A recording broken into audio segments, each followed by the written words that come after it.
The show's going to start in just a second, folks. This is BZ. It is Thursday night.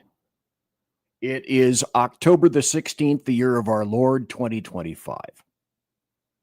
Before I start the show, kind of in reflection of Charlie Kirk's birthday last Tuesday, I started thinking a little bit more about what it was that kind of brought me over to the conservative side. Because up until a certain point, I didn't really believe, abortion didn't factor for me very much as a conservative. Then I found this post from Charlie Kirk. And then that reminded me about, for my viewpoint, some of the most important, I'm guessing it's 4 or 5 minutes, that I'd ever seen on YouTube. That's what convinced me that what Charlie Kirk says here is important. What you are fighting against, because when you see abortion, your life will be changed. My mom went through 5 abortions before she decided to keep me. That we allow the massacre of 1.5 million babies a year under the guise of woman reproductive health. The woman is the patient, the fetus is the problem. You know, we're going to discard them. Why? Oh, they're smaller. They're not humans. No, that's a baby made in the image of God, deserving of protection. If you could be associated with one thing, how would you want to be remembered? I want to be remembered for courage for my faith.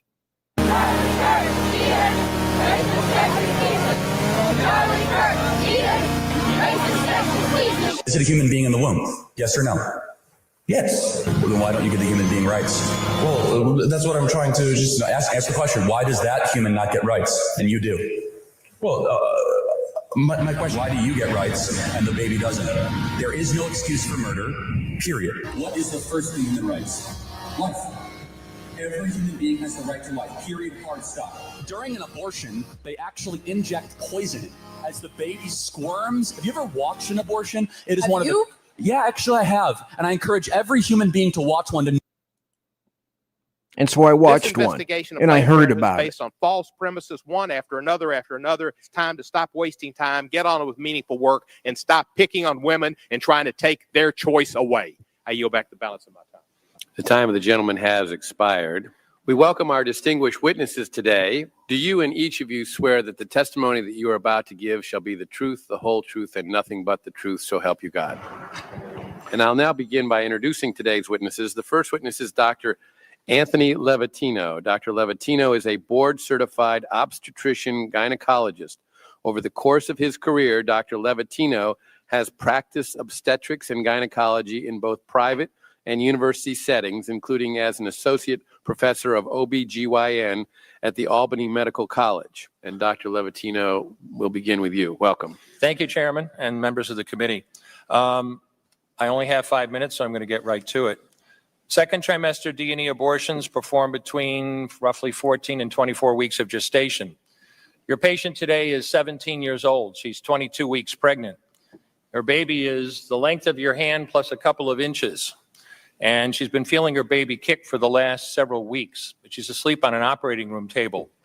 You walk into that operating room scrubbed and gowned, and after removing laminaria, you introduce a suction catheter into the uterus. This is a 14 French suction catheter.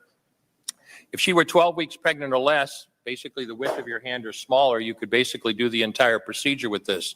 But babies this big don't fit through catheters this size. After suctioning the amniotic fluid out from around the baby, you introduce an instrument called a Sofer clamp. It's about 13 inches long. It's made of stainless steel. The business end of this clamp is about 2.5 inches long and 1/2 inch wide. There are rows of sharp teeth. This is a grasping instrument. When it gets a hold of something, it does not let go. A D&E procedure is a blind abortion. So picture yourself introducing this and grabbing anything you can blindly and pull, and I do mean hard, and out pops a leg about that big, which you put down on the table next to you. Reach in again, pull out an arm about the same length, which you put down on the table next to you. and use this instrument again and again to tear out the spine, the intestines, the heart, and lungs. Head in the baby that size is about the size of a large plum. Can't see it, but you pretty good idea you've got it if you've got your instrument around something and your fingers are spread about as far as they go. You know you did it right if you crush down on the instrument and white material runs out of the cervix. That was the baby's brains. Then you could pull out skull pieces. And you have a day like I had a lot of times. Sometimes a little face comes back and stares back at you. Congratulations, you just successfully performed a second trimester D&E abortion. You just affirmed her right to choose. One more question.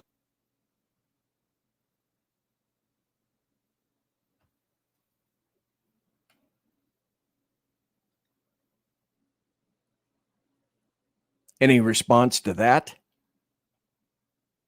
Leftists? Democrats? Anyone at all? Yeah, I'm mostly hearing silence. A lot to go over tonight. Hate to start on a downer, but that's why. You're listening to Late Night Radio on the SHR Media Network. Caution, there will be mature themes explored and potentially adult language used. If conservatarian words, phrases, certain concepts, or rhetoric offends you, tune out now. I have come here to chew bubble gum and kick ass. And I'm all out of bubble. So, ladies and gentlemen, boys and girls, children of all ages, bummer to start, but it gets better. Don't worry. I am BZ, and welcome to BZ's Berserk Bobcat Saloon radio show, where I am broadcasting from North Idaho in an actual free state. I am this guy. I am your conservative Sherpa, guiding you through the maelstrom of Demorat, leftist, and globalist lies, chaos, deceit, and betrayal. Now, what you're going to hear for roughly the next 2 hours consists of my opinion and my opinion only. Tonight, the main theme is Democrats basically uncork on Democrats. And so we'll be consulting the carousel of amusing GERP, the Chicago death toll. Stand by for news, happy stories, and a whole lot of other buttery political goodness. I'm doing the job the American media maggots won't. I'm fundamentally changing America one leftist diaper at a time. We don't water our drinks right here, just like we don't water our conversations. We are still serving stiff drinks in the saloon, along with facts, history, logic, rationality, proportion, context, clarity, tradition, and common sense. So, politics, crime, culture, religion, economics, race, sex, science, law, we talk about it all right here at the saloon, where the speech is free but the booze is not. I am streaming live right now on a whole bunch of different places. And if you look right here, you can see I'm on X, a couple of different places on X. I'm streaming live on Rumble. I'm streaming live on YouTube. We'll talk about YouTube in just a second. Soon we'll be on Spreaker live. Spreaker is going to go back live.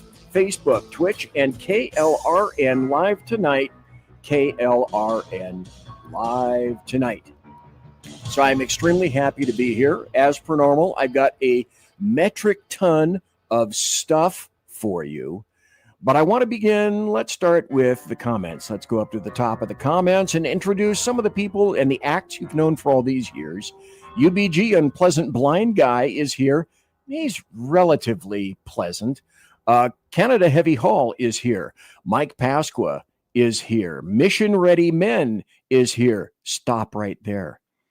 Okay, if you're not listening to Mission Ready Men, to Earl Jackson every Tuesday and Thursday morning on the SHR Media YouTube channel, and I'm mentioning that very specifically right now, then he starts at 9 a.m. Pacific, noon Eastern, and A tip of the old fedora to the tiara right here, to Earl Jackson, who kicked our ever-loving asses all over the place today.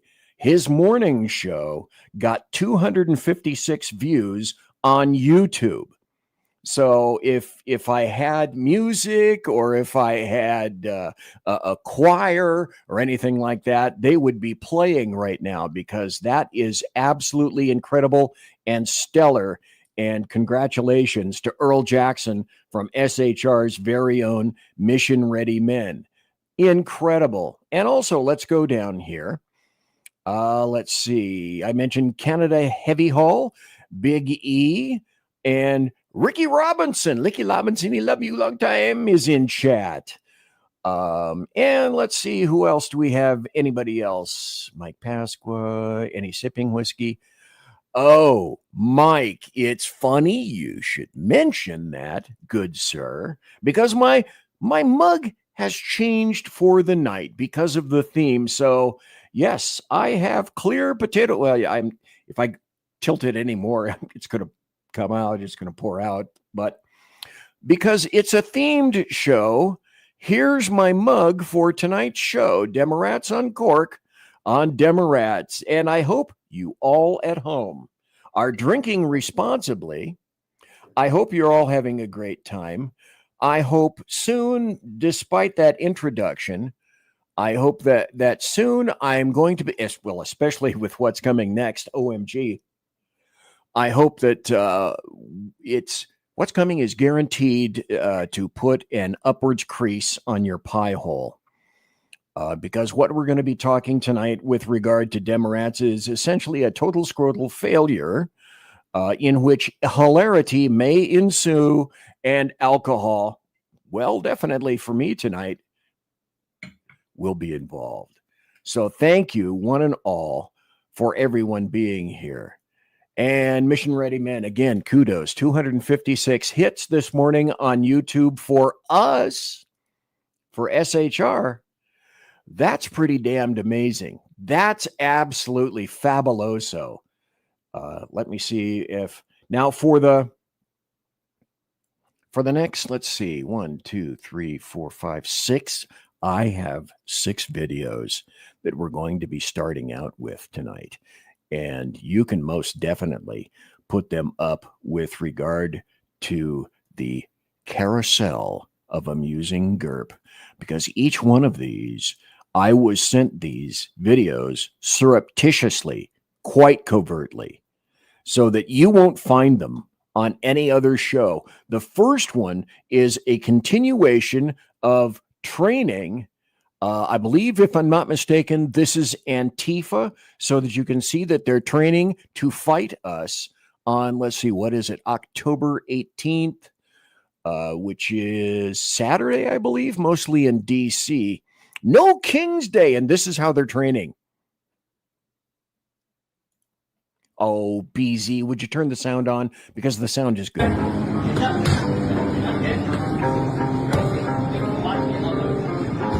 Oh.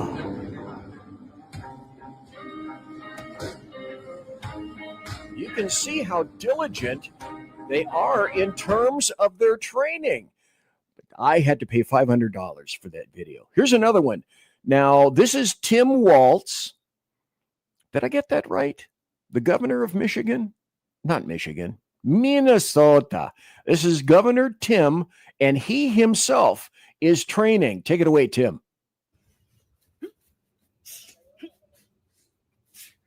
Oh, yeah.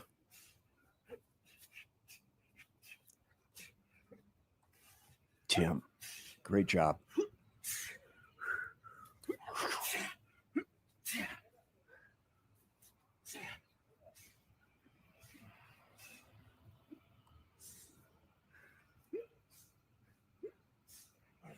I don't know. I think he's the hardest working man in politics right now. I don't know of anybody that trains that hard. Now, we saw, by the way, this photograph that on Time Magazine that Donald Trump didn't like. Now, what you missed, however, is the video of what happened directly following.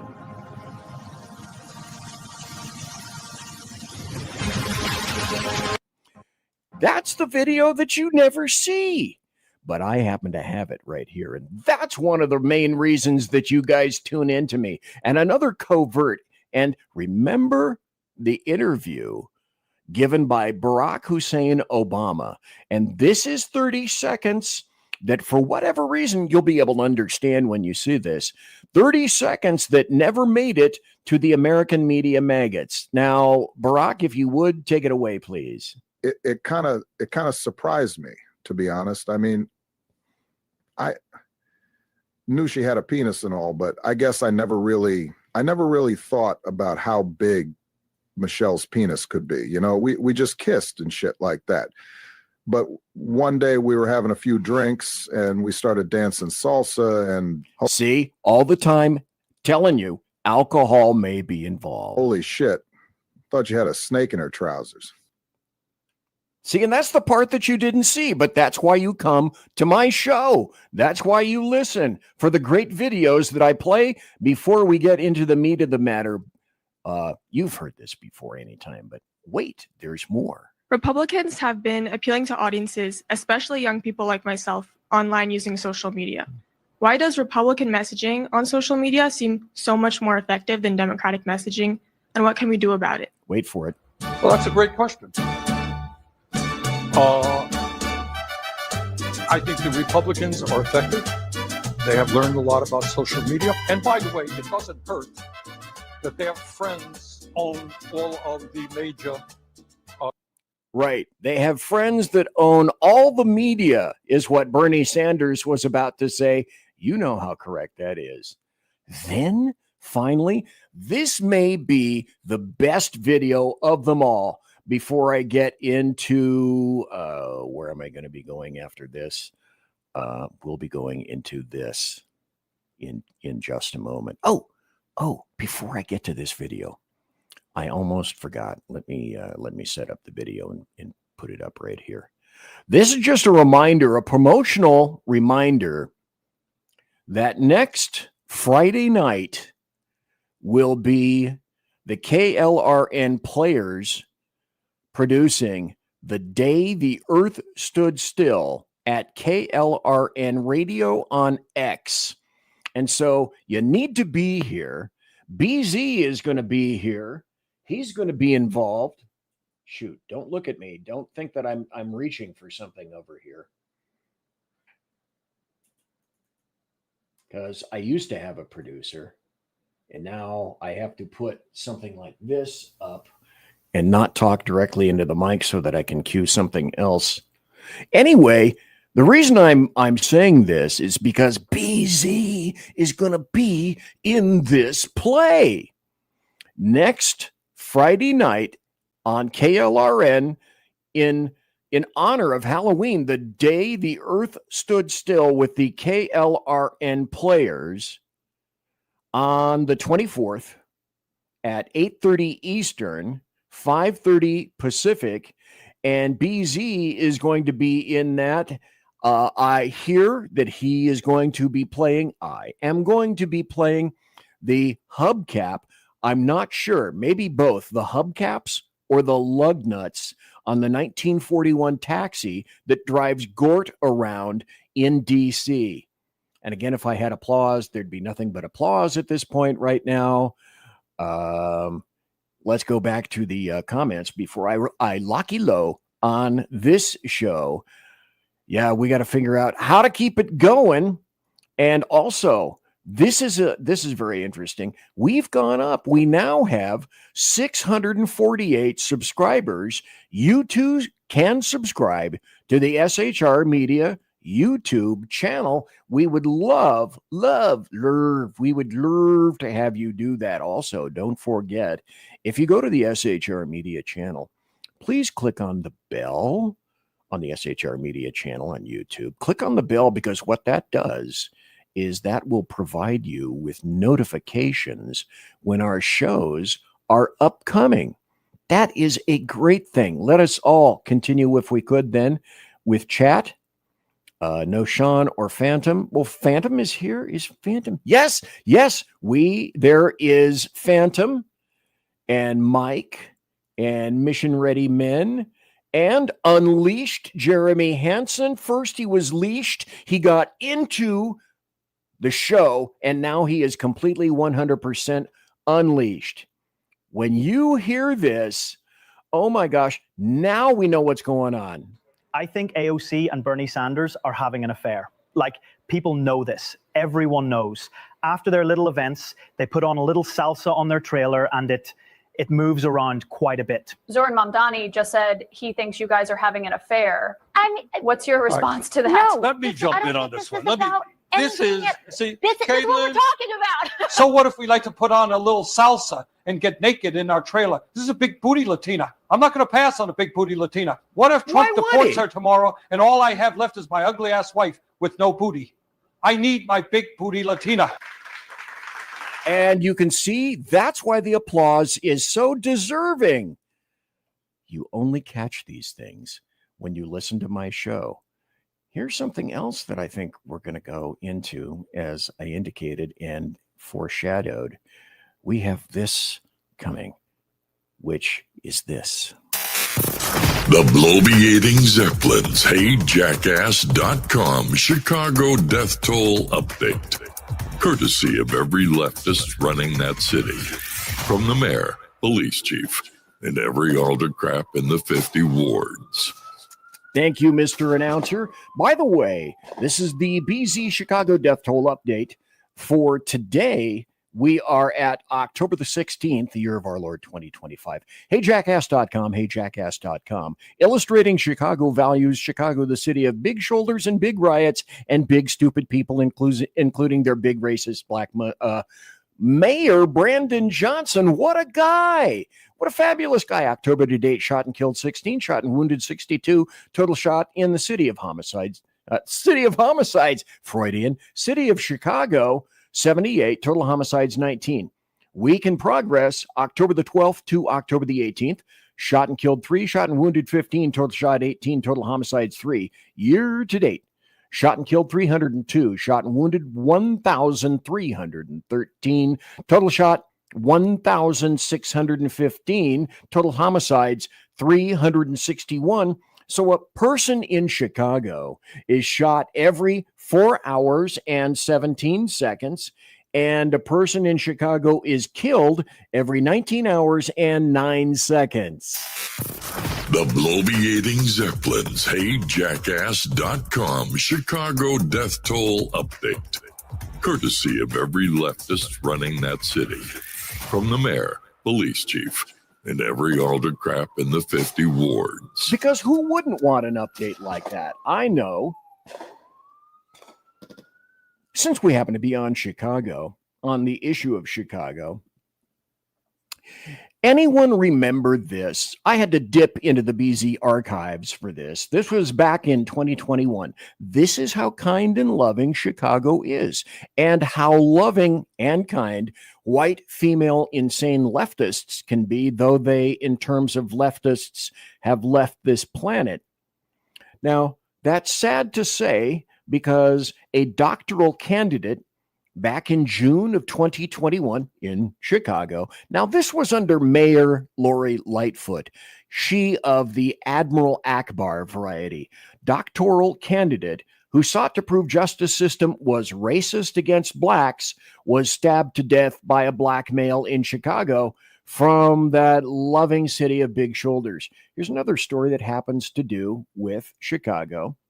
Were you aware, ladies and gents, the Broadview ice fence, which is in Illinois, Broadview, Illinois, was removed after a judge's orders. Barriers instead were put in place. So, you know, ice certainly doesn't deserve any protection. And an Illinois judge said that, well, that's true. In my opinion, ice agents, they deserve absolutely no protection whatsoever. Now, add in Brandon Johnson and mix and stir to taste.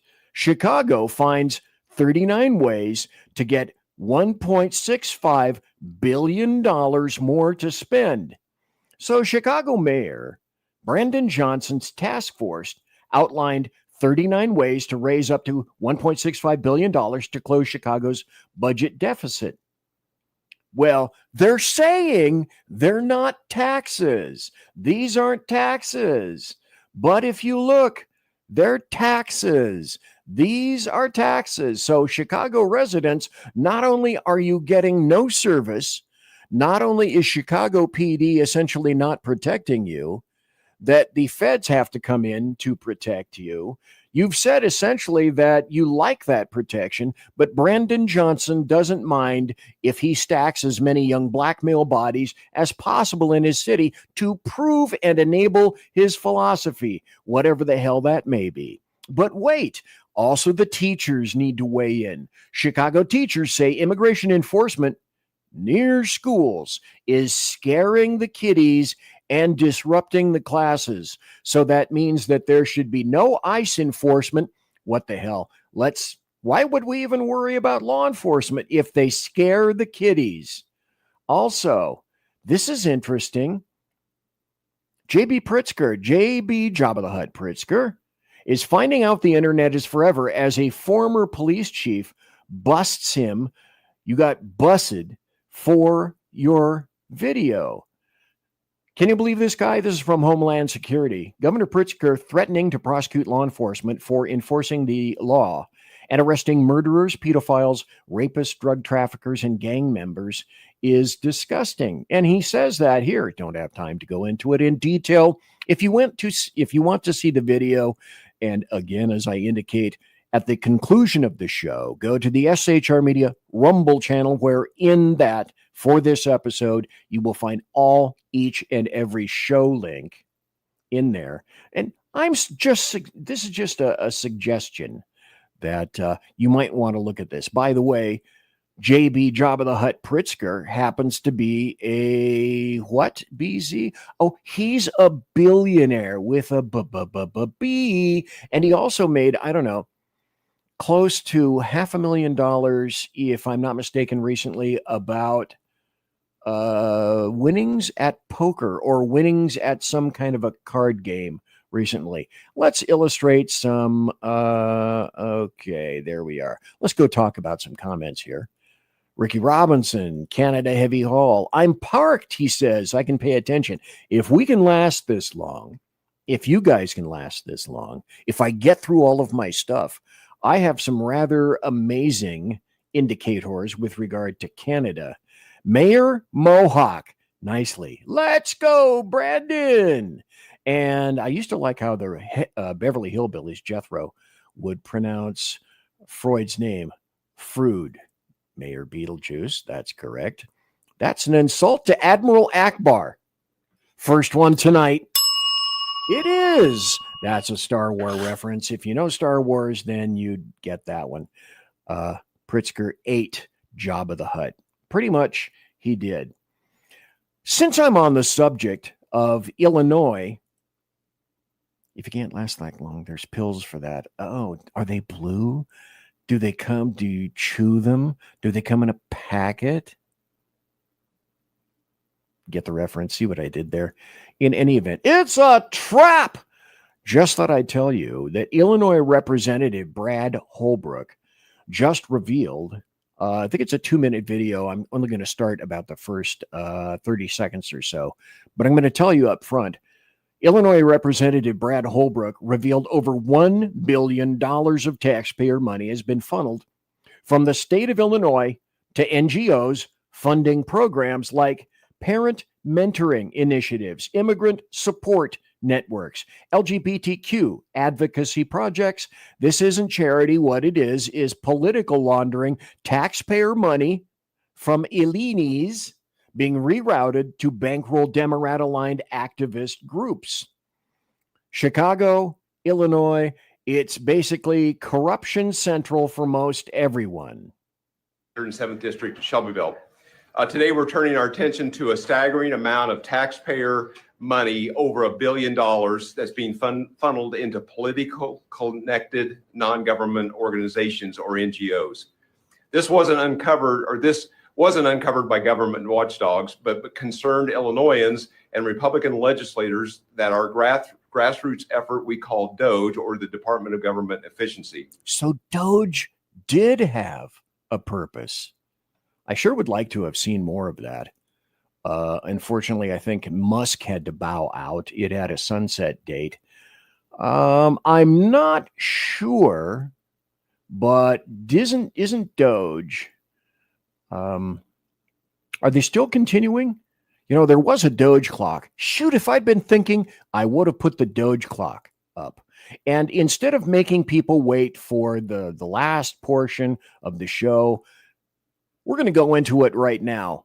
Demorats are uncorking on Demorats. We've seen it. I love it. You love it. We want some more of it. And so this is where we're going to begin. And that's here. Dozens. This is a great story. This is from Axios. BC, why do you go to Axios? Because sometimes Axios will write and craft a headline that I completely agree with. This is one of those times. Scoop. Dozens of Demorat candidates won't commit to backing Jeffries. The corollary to that is Jeffries has not come out and said specifically, to my knowledge, that he is 100% backing Mamdani. This is interesting. Dozens of Demorats running for U.S. House seats across the country told Axios they either wouldn't vote for House Minority Leader Hakeem Jeffries as party leader or declined to commit about having anything to do with doing so. Demorats are in a little bit of a kerfuffle, and sometimes people make kerfuffle-like speech errors. That's when AOC, now you saw the intimate video indicating some kind of, I don't know, linkage of some sort with Bernie Sanders. Even though you heard it from their mouths, I can't say for sure that's true. But AOC leaves the door open for a Schumer primary, says leaders need to talk more about having air that's drinkable. And who doesn't need or want air that's drinkable? I sure as hell do. You know, they're still talking about climate change. They're still talking about, oh, the Republicans are completely fouling the environment. Really, go down to Los Angeles like I did on certain trips in the 70s as I went to Reseda, for example, and go and get close or attempt to get close enough to see your way on I-5 towards the San Gabriel Mountains. I went down there probably twice in the early 70s. And in the process of doing that, there were times from I-5 where you could not see the San Gabriel Mountains from I-5 itself. The Demorats are having a messaging problem. And when they say, let's see, I don't remember if I have the video. I may. But essentially, they're saying Schumer's in trouble and Hakeem Jeffries may be in trouble.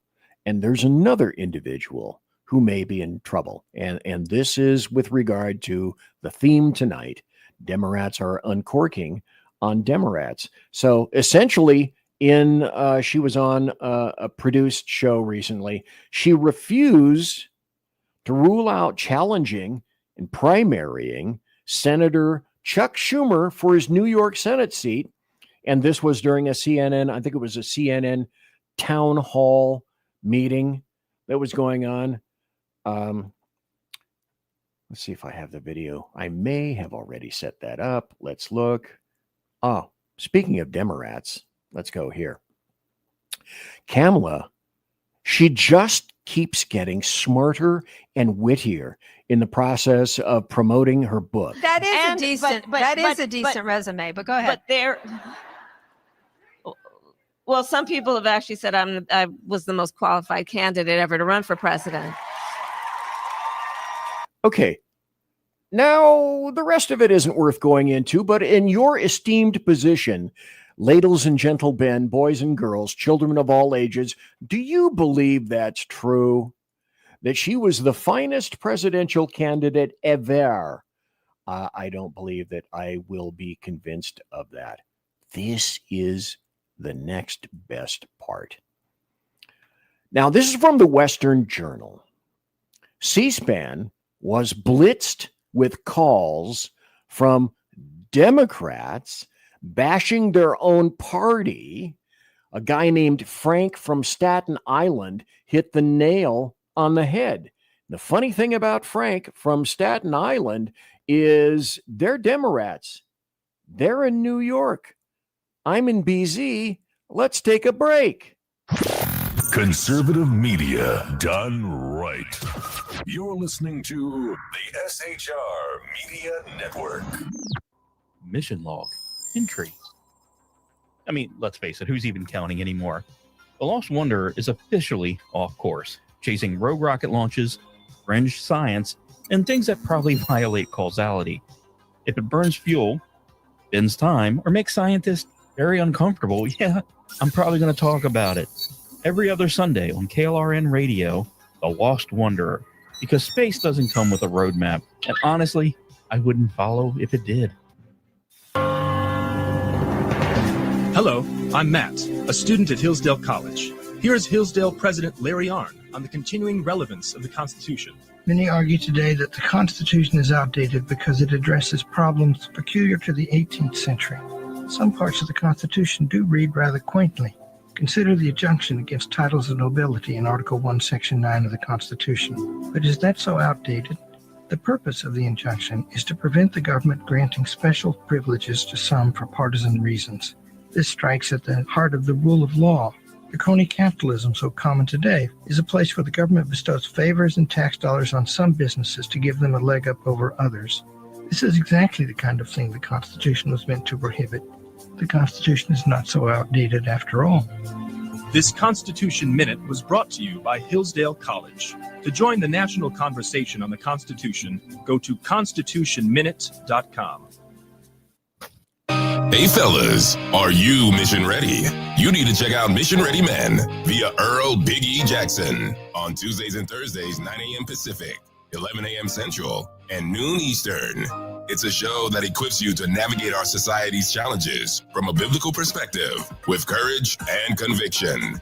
Tune into Mission Ready Men as we examine our culture through the prism of biblical truths, teachings, and how to apply them in our daily lives. Prepare to step up, stand out, and step into your role as a man as ordained by God. That's Mission Ready Men, hosted by Earl Jackson on the SHR Media Network. And get mission ready.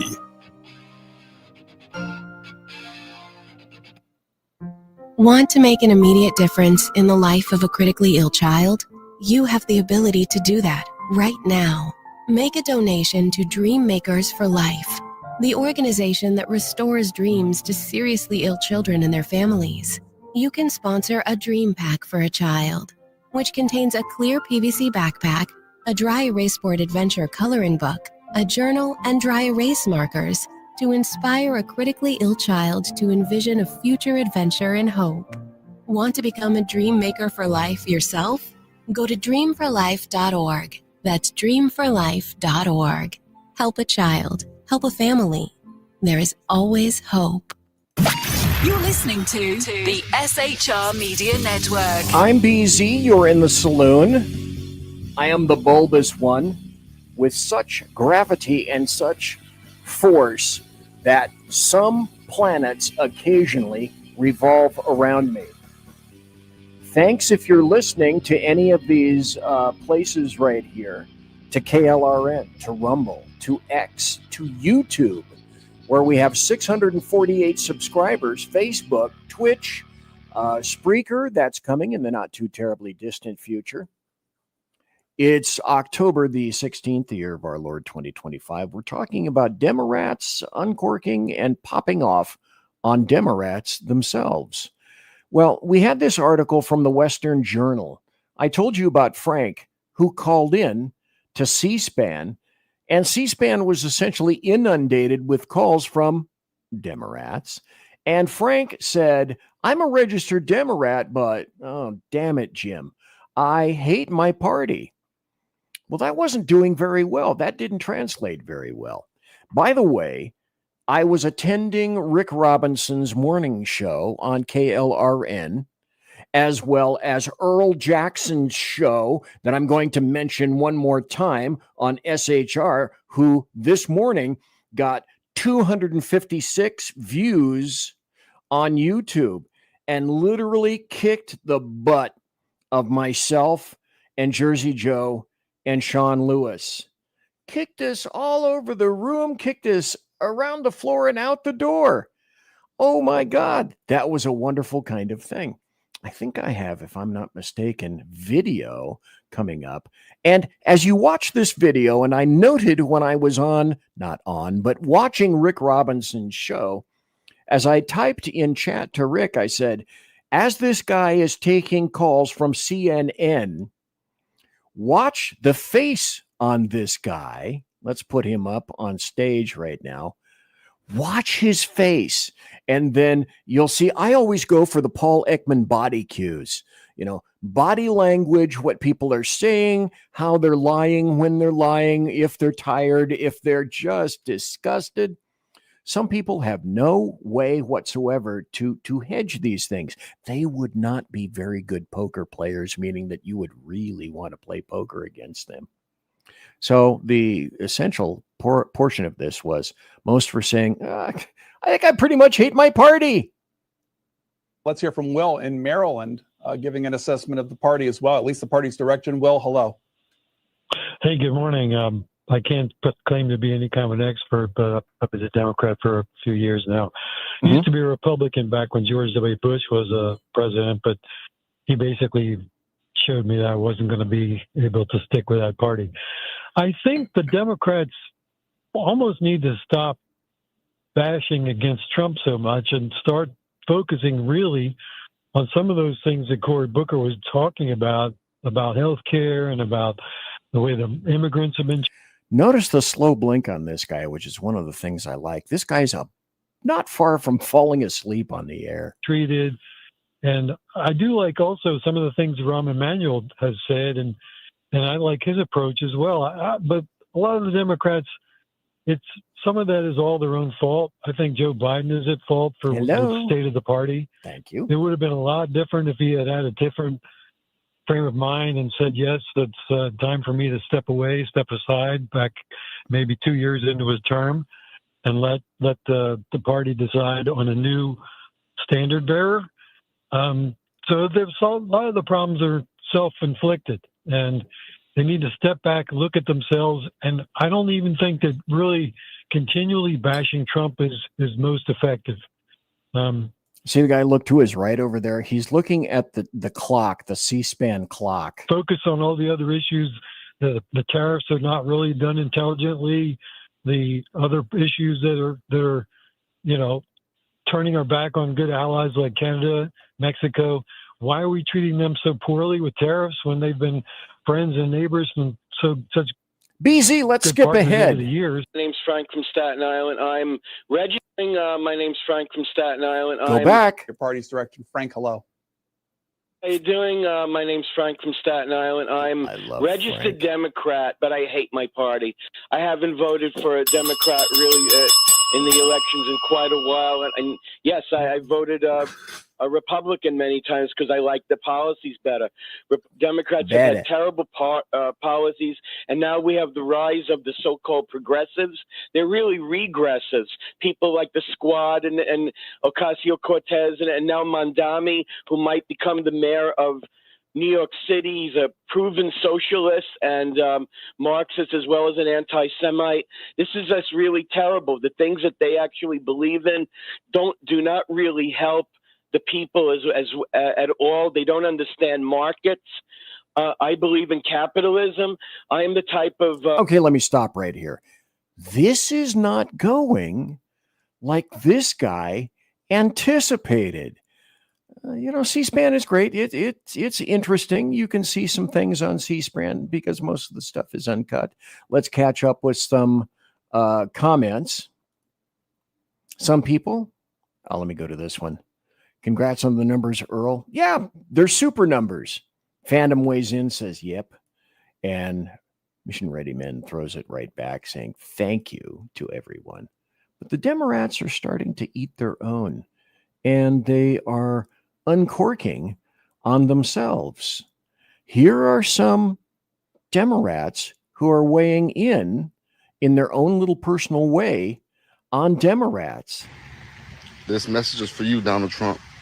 Hey, I'm so proud of you, Onk. You going hard, man. Keep going hard for the American people. We appreciate what you're doing. Everybody know they're giving you a rough time, but hey, you keep fighting for us, and we appreciate that, man. This is the first time that I ever really paid attention to what's going on in the White House, and I'm impressed. I'm very impressed. I never thought that the president actually could make stuff happen. I thought it was people around him that had to make the stuff happen, but I see the president can make stuff happen, and I see why they didn't want you to be the president, because you speak for the American people, because you show leadership. You show leadership through action. You don't bow down to nobody. You let people know why America is great, and that's how it's supposed to be.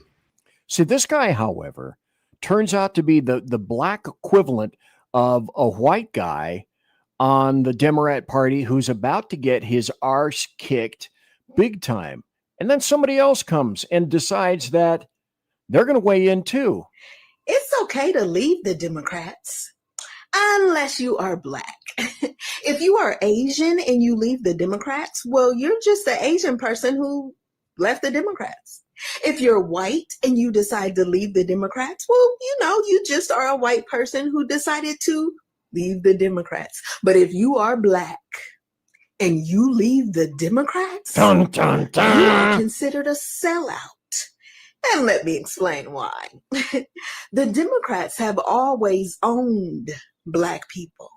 During slavery times, they owned black people physically. Now they own black people politically, mentally.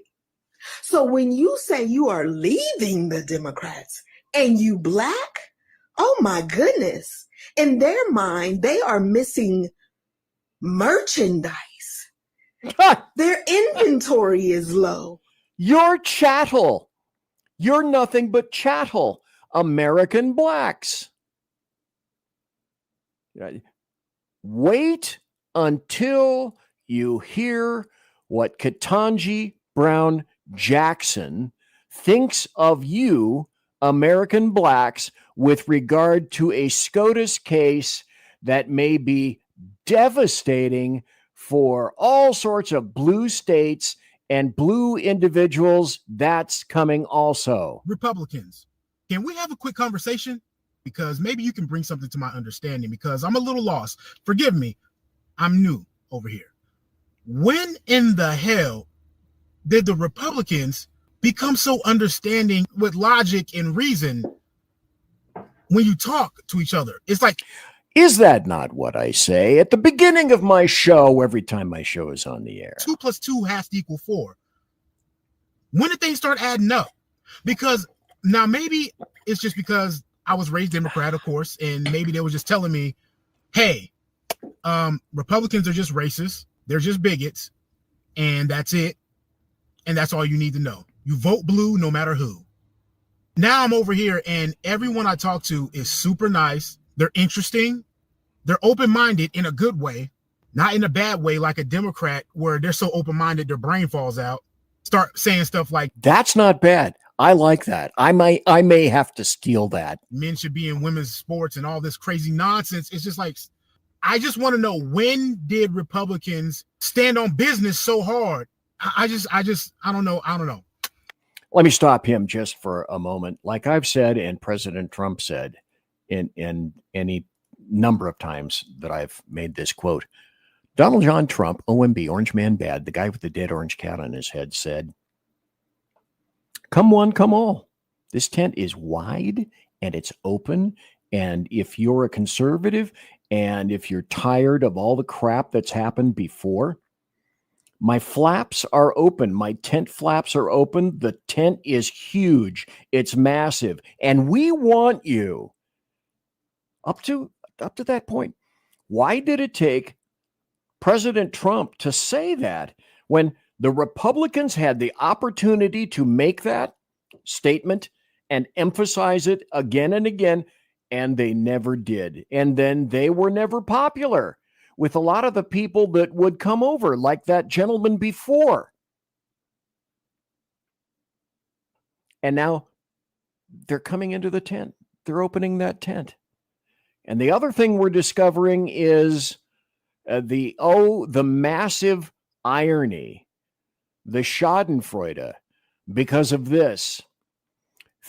John Fetterman, who represents Pennsylvania, and let's see, 89 people watching live right now. Thank you ever kindly to all of those folks that are watching and watching via X and KLRN and the SHR Media YouTube channel. But why had no Republicans done that? And then what happened to John Fetterman when he became such a traitor, such a betrayal artist, that now he's said he has the temerity to question the Democrats and criticize them, and said, oh my God, if I had this, I do have it. And he said this, I follow country and then my party. Well, you know for a fact this guy is not going to be long for planet Earth. And that's absolutely true. We have some video proof of this. So John Fetterman is not necessarily in keeping with the Demorats' wonderful plan, and he spoke his mind. Damn him. That's why shutting the government is really what the Democratic Party wants to do. And I follow country, then party, and it's the wrong thing for the country in a period of chaos. I refuse to vote to shut our government down. I absolutely would love to have...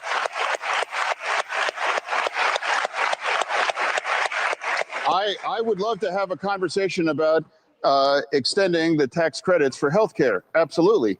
But And isn't that what the Demorats have been saying all along? We simply want to have a convo. We simply want to have a conversation. And the answer is no, they don't. They're not interested in that. Fetterman, as I'll illustrate here shortly, probably is going to be on his way out for Pennsylvania. Go ahead and put this up. And then he talks common sense for another minute and a half. John Fetterman. I'm the only Democrat in my family. I grew up in a conservative part of Pennsylvania, and I grew up and I know and I love people that voted for President Trump. But they are not fascists. They're not Nazis. They're not trying to destroy the Constitution, those things.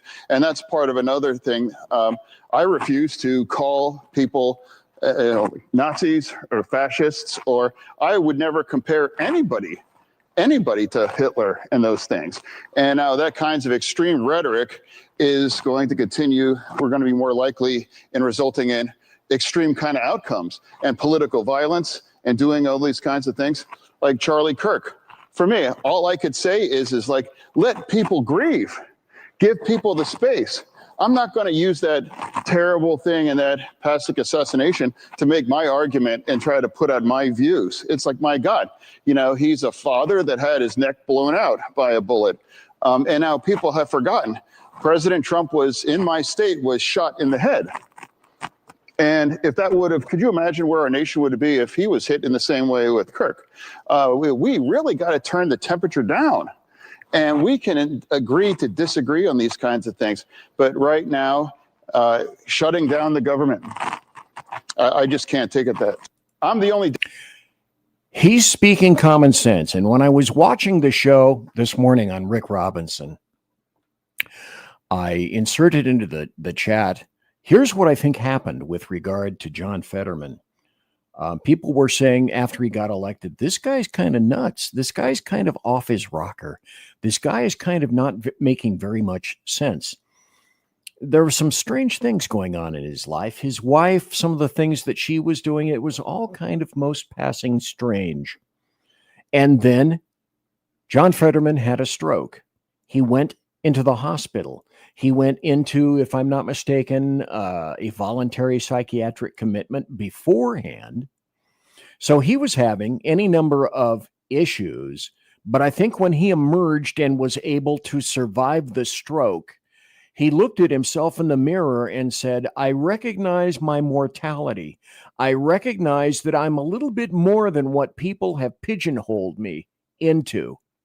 And then he finally realized that now is not the time, after having my experience, that I'm going to pull the weight of this party and say what I think he considers to be the insane things that a lot of the folks in the Demorat party are saying.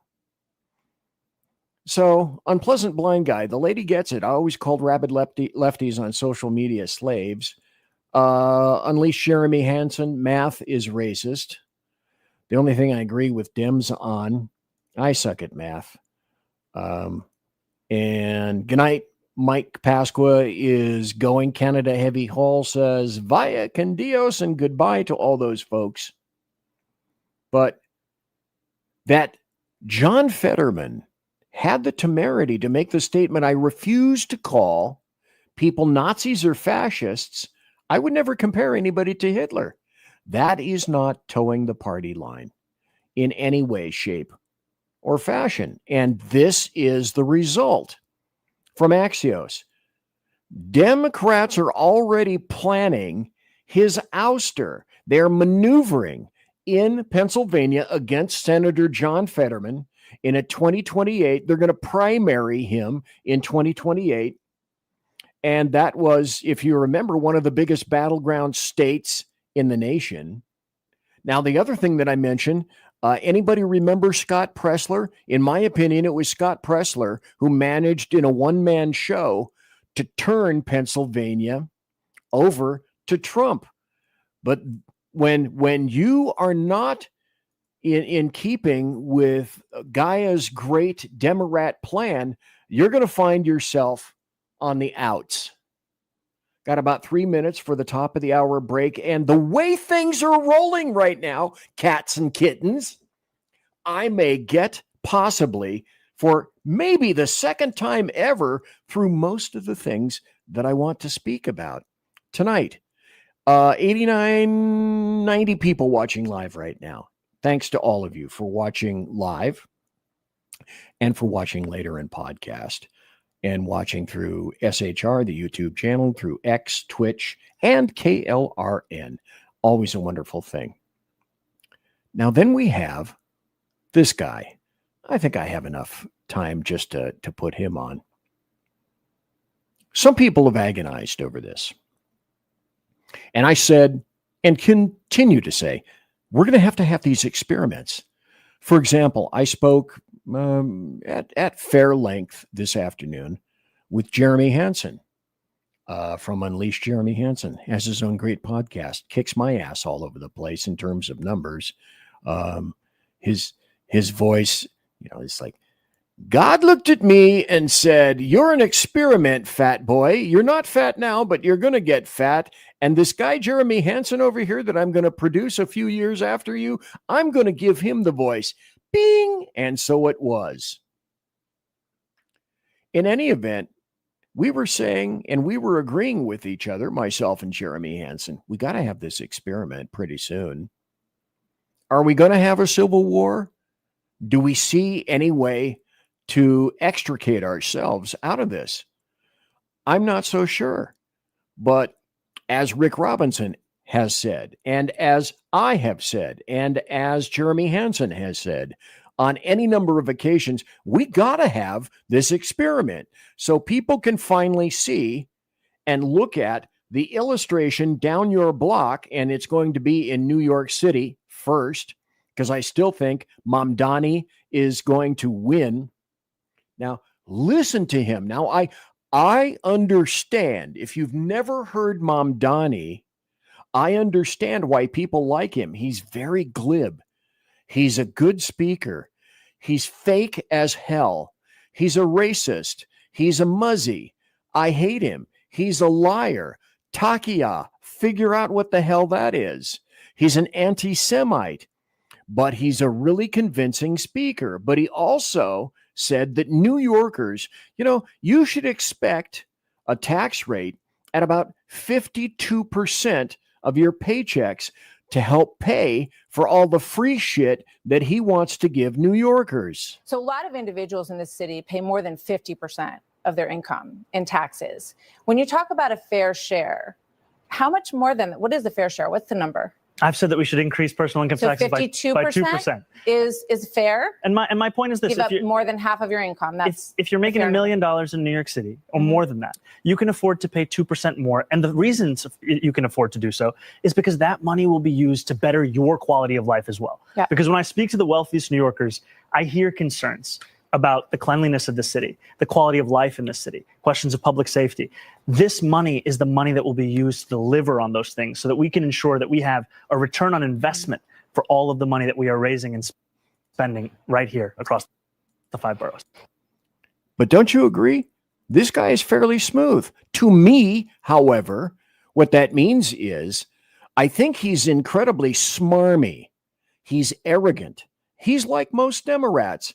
It's tax and spend and tax and spend. And for those of you who just tuned in, let's tax some more and spend some more. Conservative media done right. You're listening to the SHR Media Network. In a world where leftists are running out of metal for the safety pins of their soothing red diapers, one man stands alone, attempting to fundamentally change America, one leftist diaper at a time. BZ, your conservative Sherpa, is guiding you through the maelstrom of Democrat leftists and globalist lies, chaos, deceit, and betrayal. Listen to BZ Saloon on select and exclusive Tuesday and Thursday nights at 8 p.m. Pacific, 10 p.m. Central, and 11 p.m. Eastern on the SHR Media YouTube channel, Twitch, KLRN, Rumble, and X at BZ Saloon. It's one great late-night conservatarian talk radio show. Be there. Aloha.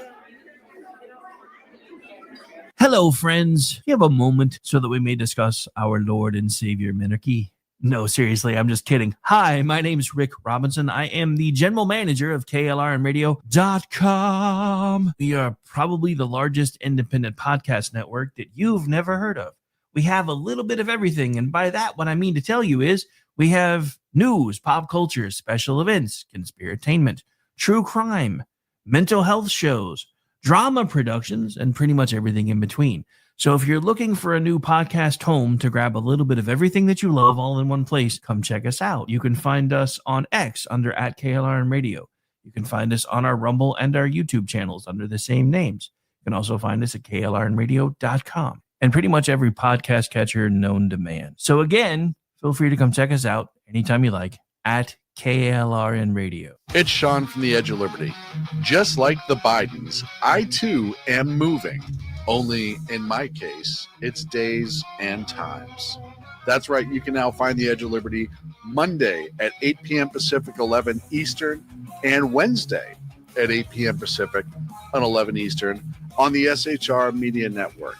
Join me as we talk politics, news, alcohol, fun, not so much fun, clowns, small kittens, large kittens, dogs, amoebas, and anything else that just pops into my mind while I'm on the air.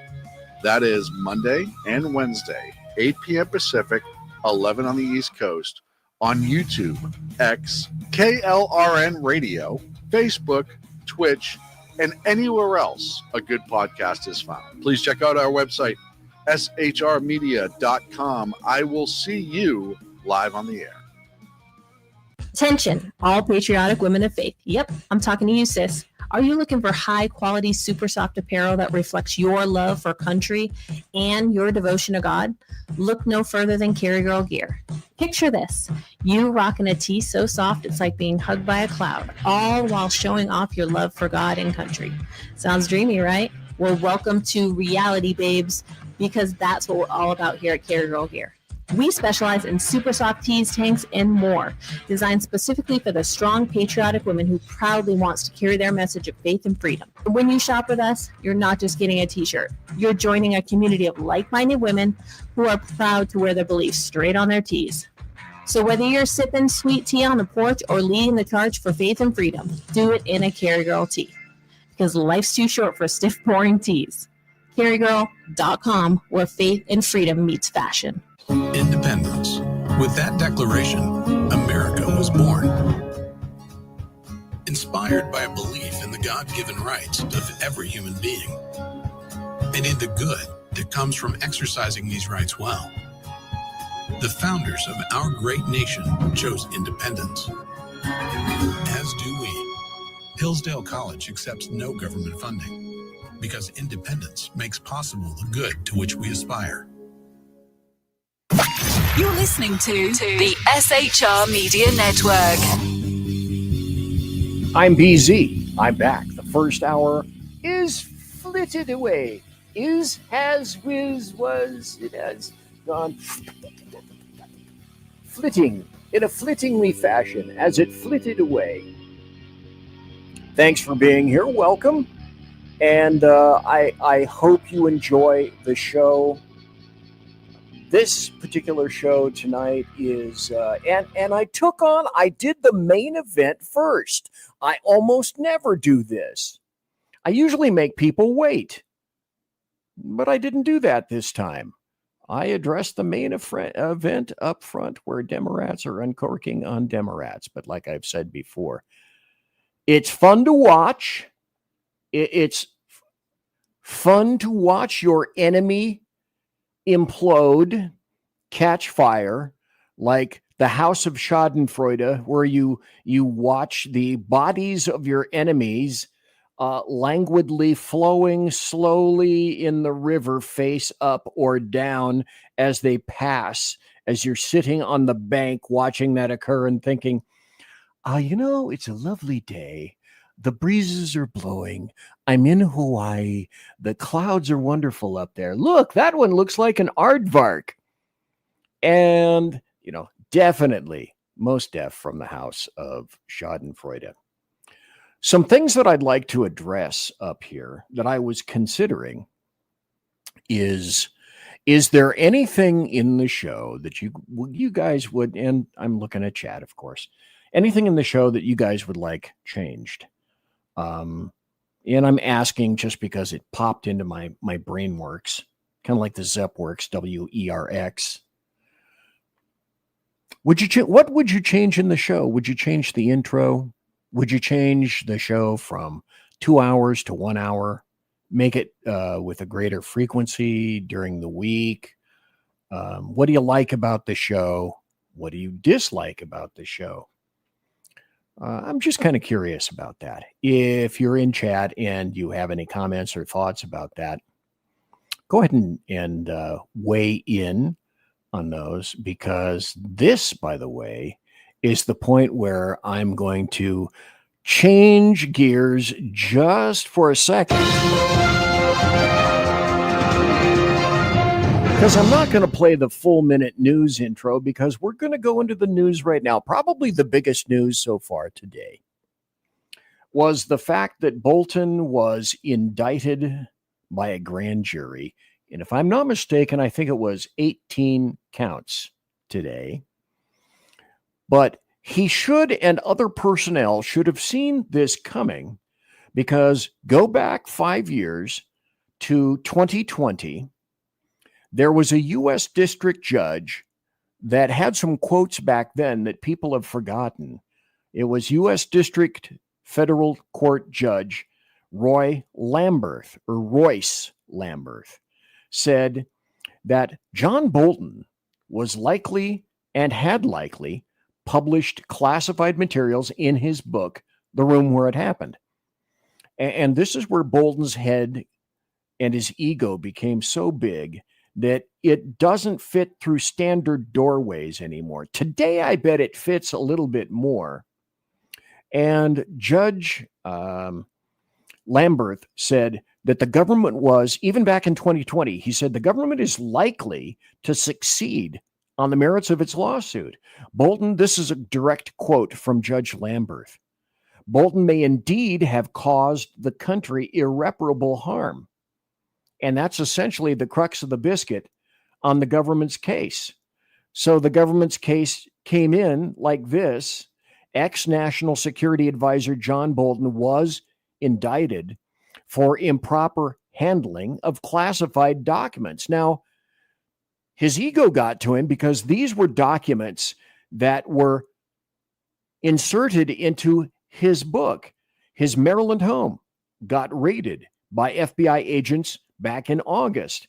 Oh, lo siento, so sorry. And that search was focused on trying to find classified documents that they believed that he had possessed. Well, we're going to have to wait and see how that goes. He's going to have to get an attorney.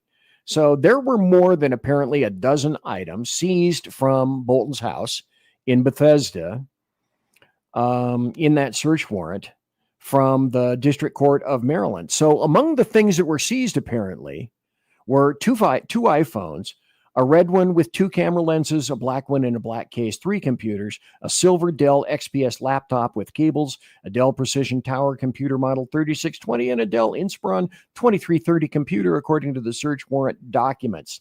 4 boxes containing what federal officials called printed daily activities, which is apparently what he provided to his publisher, were also hauled from Bolton's phone or home, according to the documents.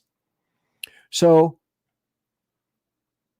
Jonathan Turley, I said this probably a week, maybe a week and a half ago. Jonathan Turley said, at this point, in terms of James Comey's indictment, people were saying that Comey is, they had to make that indictment because the statute of limitations were about to expire. Okay, cool. I understand it. I grok that concept. But as I said, you get Comey, you get the nose into the Comey tent on something relatively simple, and it's not very complicated. USC, I think it's 18 USC 1001, if I'm remembering my US codes and statutes. And that will be the chink in the armor, and Bolton himself may also be a chink in the armor. Somebody somewhere is going to decide after an indictment that it might be better for me to roll on these things. Jeremy Hansen gave me a compliment, has the best vocabulary of any talk show on the planet. It's like poetry for the working man. Thank you very much. Appreciate it. BZ, 2 things, 90-minute format and Jake Cam. Yeah. We'll go into my poor little boy, Jake. He's not too terribly long for this world. But I did say I wanted to get because the dogs used to sleep under the studio. Jake is not here tonight. He's sleeping someplace else. He didn't feel like coming into here tonight. But I would love to have dog action cam. Okay, maybe a 90-minute format. That's good. Thank you for responding to that. I appreciate it. But Bolton, the things that I'm discovering is that, you pick up vibes from the American media maggots and from the media from across the pond. I consistently try to seek and source out media from the UK because sadly, they will frequently tell you things that the American media maggots here at home will not. And then you go through those things, you let them simmer about in your brain, set it on boil, and just sniff it, see what's going on. What do you get, Lassie? What's that smell? Is that a Demorat down the well? Is that a CIA guy about to be indicted? Is that an ex-FBI director about to be indicted? Is that a national security advisor? What do you smell there? And the overall temper of the times that I'm getting from the media right now is they're thinking, you know what, there might be more to Bolton than there is on Comey. But the cool thing about the federal government, because that's what the FBI did when I worked with them, that's what the feds do on any number of law enforcement levels, is you work and you work up. My last show, there was information indicating that Barack Hussein Obama was completely aware of what was going on. And I think that's coming, because wouldn't it be nice if we discovered that some of the roads that lead to Rome, subsequently, several roads lead to Barack Hussein Obama, which, as I've said any number of times, he's not stupid to the point where I believe he completely knew what was going on. The other thing that I find very interesting in terms of news is this story. Last Tuesday night, my center focus was on Antifa. Rose City Antifa are actually fascists. They're not anti-fascist. They are fascists. But one of the founding areas, one of the founding chapters of Antifa, because there is no such thing, was Rose City Antifa. Here's something interesting. I can't possibly feature why these people would flee the United States of America, as Mark Bray did, author of the Antifa handbook. He fled as well. And so the co-founders for Rose City Antifa were found. They were discovered after leaving the U.S. Hey, look, you're living in Sweden. They were living in Portland before. Now they're living in Sweden. And a journalist found them, a guy named Christian Peterson. So Johan Victorin has U.S. and Swedish dual citizenship and basically asked, hey, do you think Donald Trump's designation of Antifa as a domestic terrorist group made him afraid of being convicted? Because when you have a designation like that of a terrorist group, and Antifa is in fact a terrorist group, that makes it possible to prosecute people for supporting Antifa. And then it also makes it possible to backtrack the cui bono of it all. And that's what's happening right now. So the people that, all you peons in your black crap, you can go riot, but I started it. I'm not going to be hanging around because I see the writing on the wall. Might they be possibly a couple of the smart people? Here's someone that's not necessarily a smart person. Most everybody has played this. And I want to mention one thing. I didn't have the opportunity to play this last Tuesday, but Jersey Joe discovered this and put it up on SHR.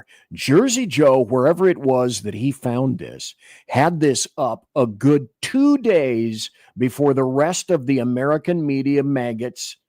They were pushed, kicking and screaming, into playing this video from Nancy Pelosi.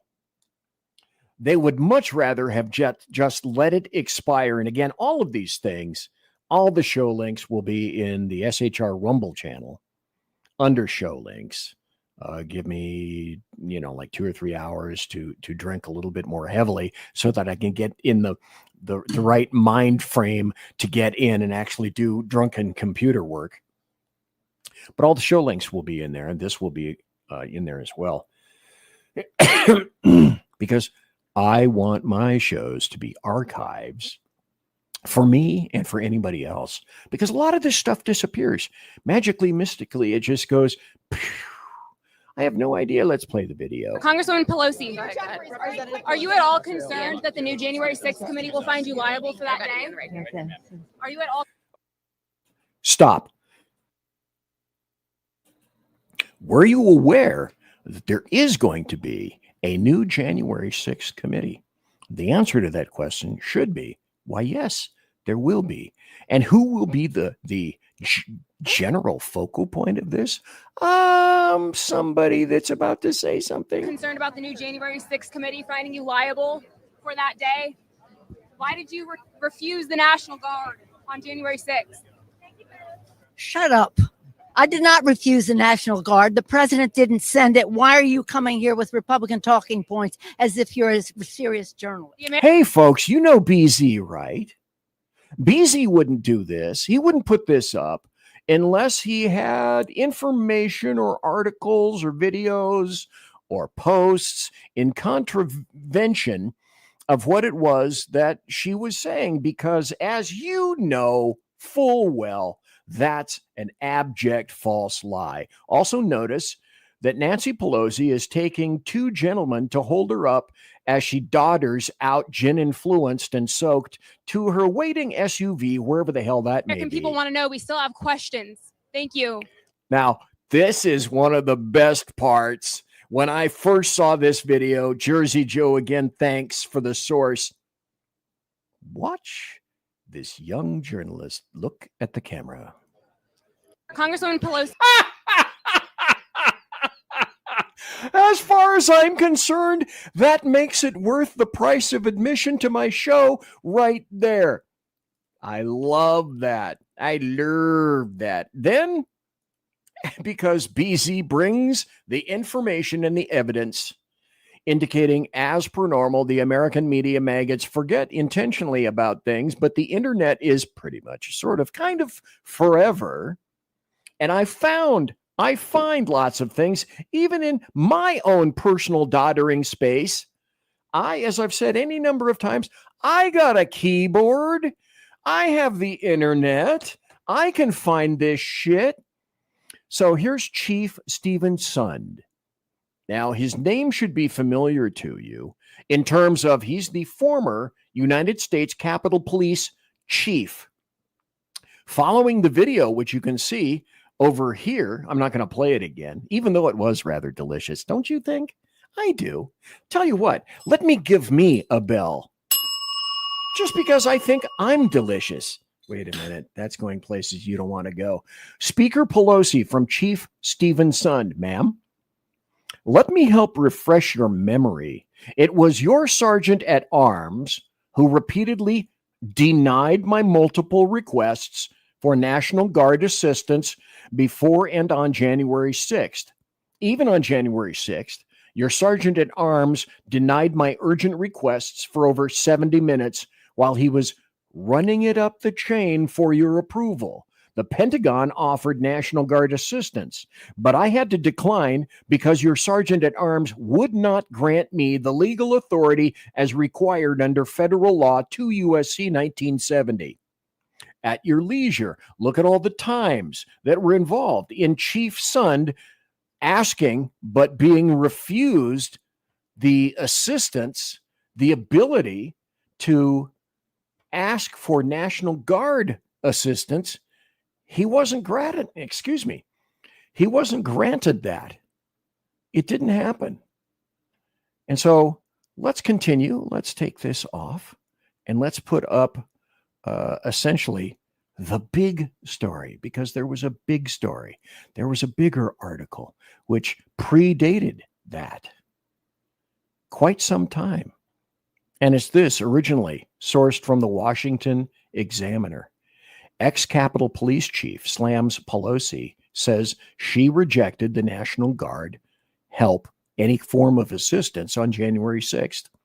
So she keeps lying, and the Demorats keep buying it, and she keeps spewing all this lying, vomitous material, knowing that weak-brained or bread-brained Demorats will soak this up like SpongeBob SquarePants, like they never have before. It's a lie. It's a lie. For those of you who just tuned in, by the way, it's a lie. I got 6 more minutes before the bottom of the hour break. I think I'll be able to make my way through this. Now, let me prepare you for this. There's a SCOTUS ruling that people are anticipating being released. I'm not sure of the time frame, but I'm guessing within a week or two. People better than me can probably quantify that time frame. But it's a case called Louisiana versus Calais. SCOTUS is hearing it right now. Oral arguments were being presented. Now, video is not allowed during arguments in SCOTUS.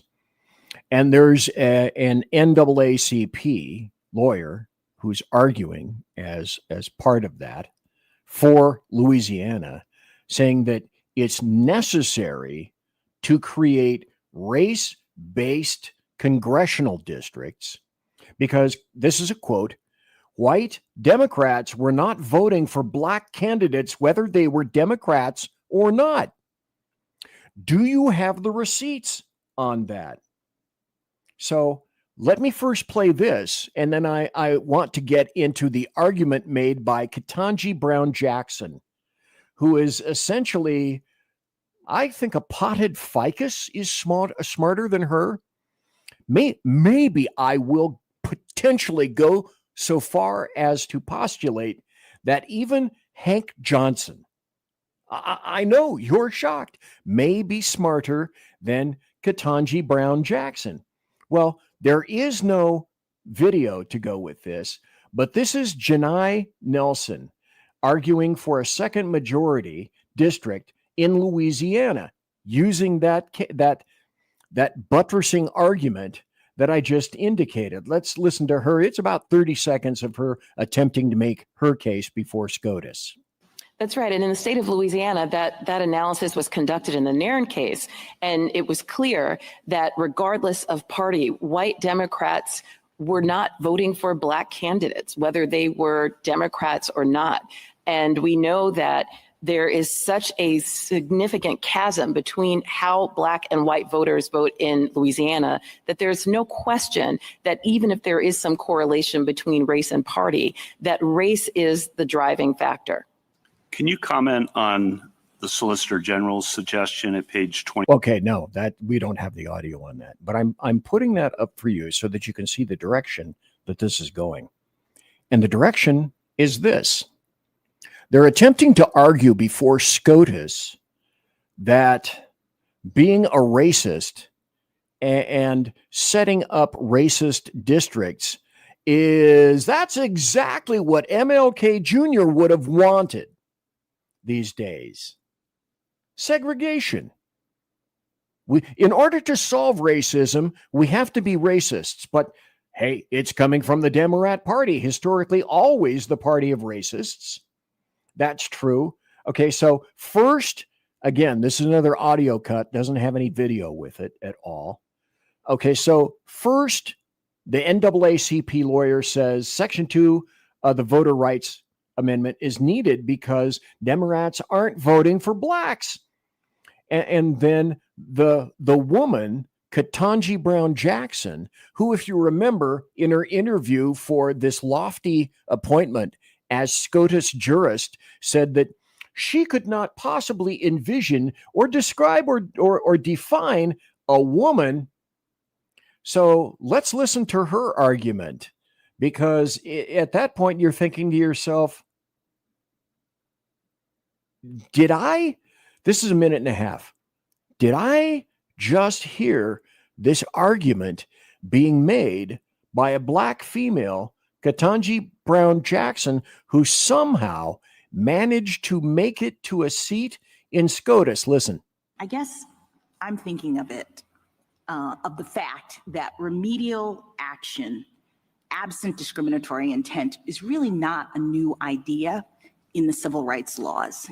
Okay, this is as high as I can make the volume go. On your end, you might want to jack up the volume a little bit. It's a little low. And my kind of paradigmatic example of this is something like the ADA.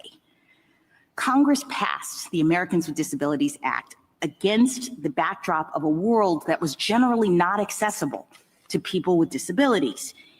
And so it was discriminatory in a... So about this time, you're probably thinking, wait, is she maneuvering in the direction in which I think? Fact, because these folks were not able to access these buildings.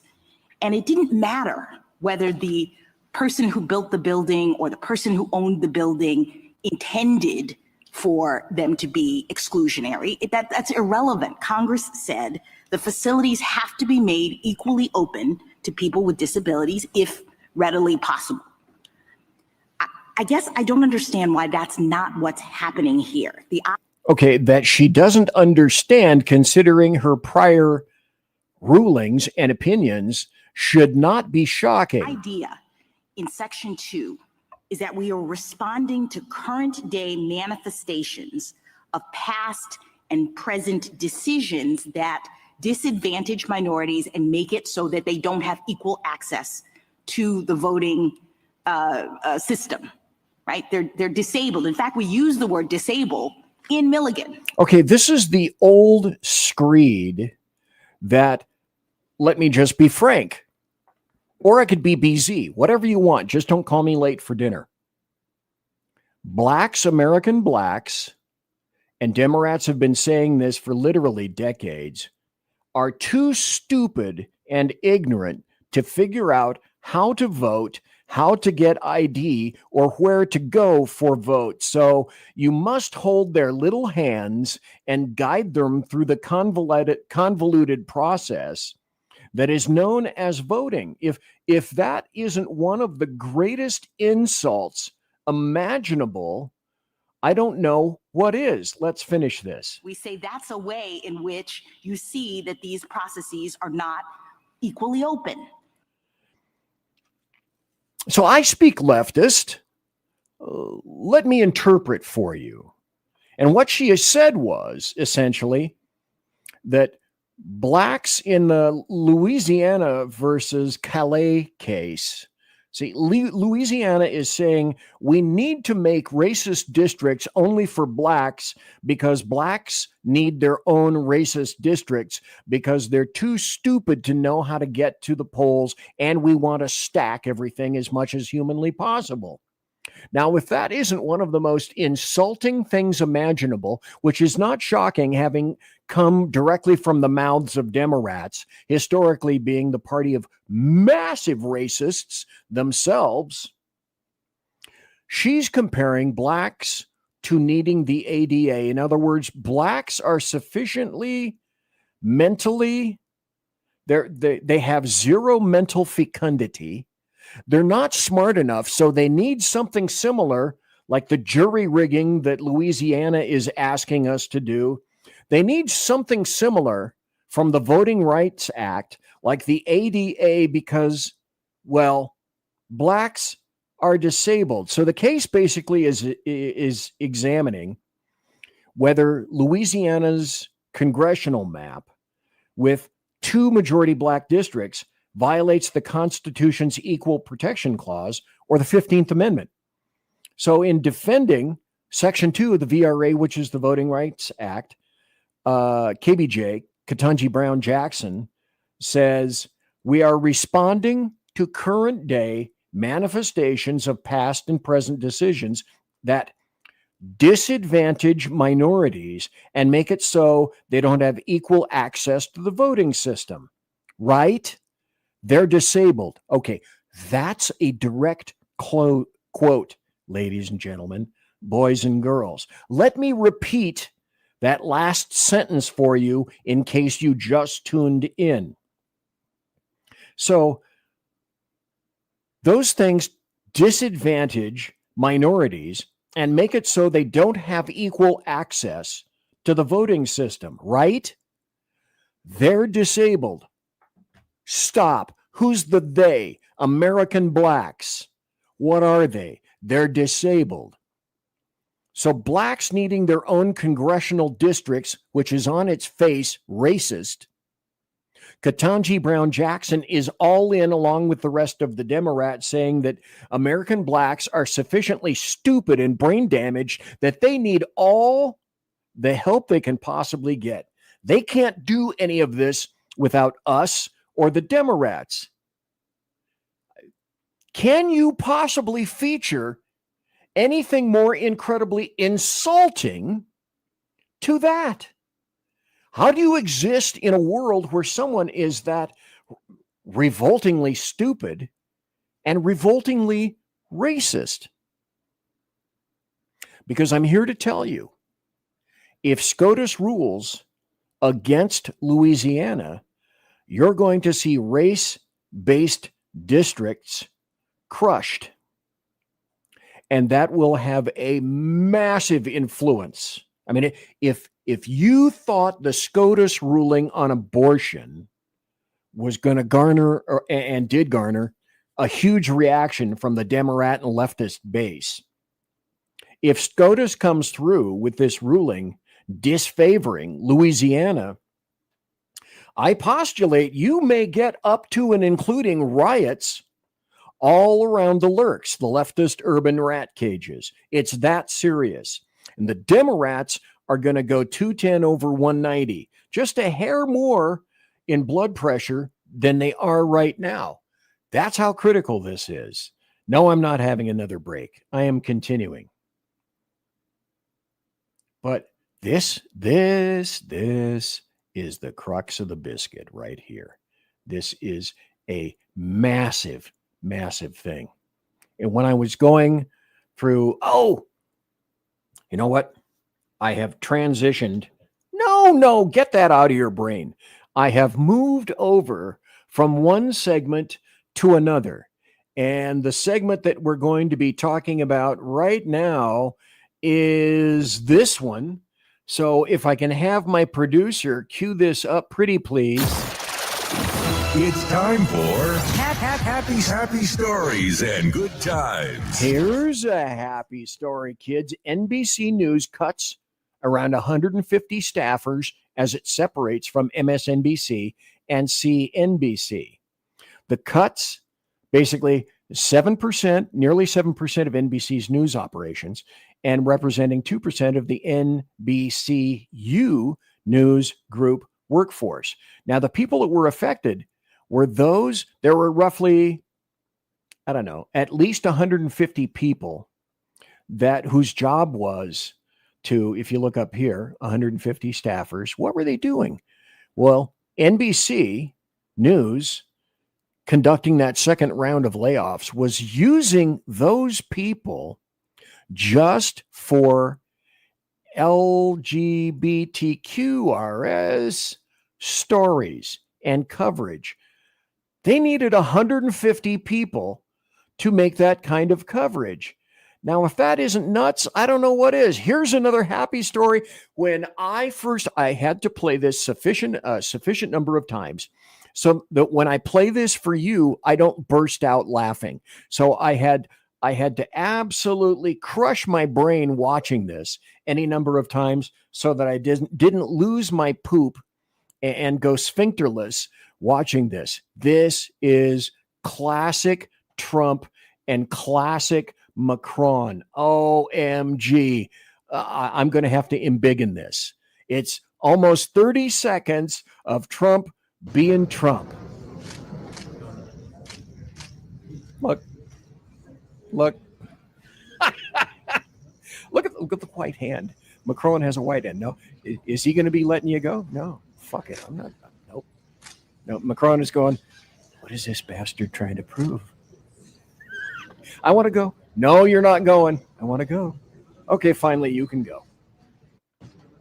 That's Trump. That's Trump all over.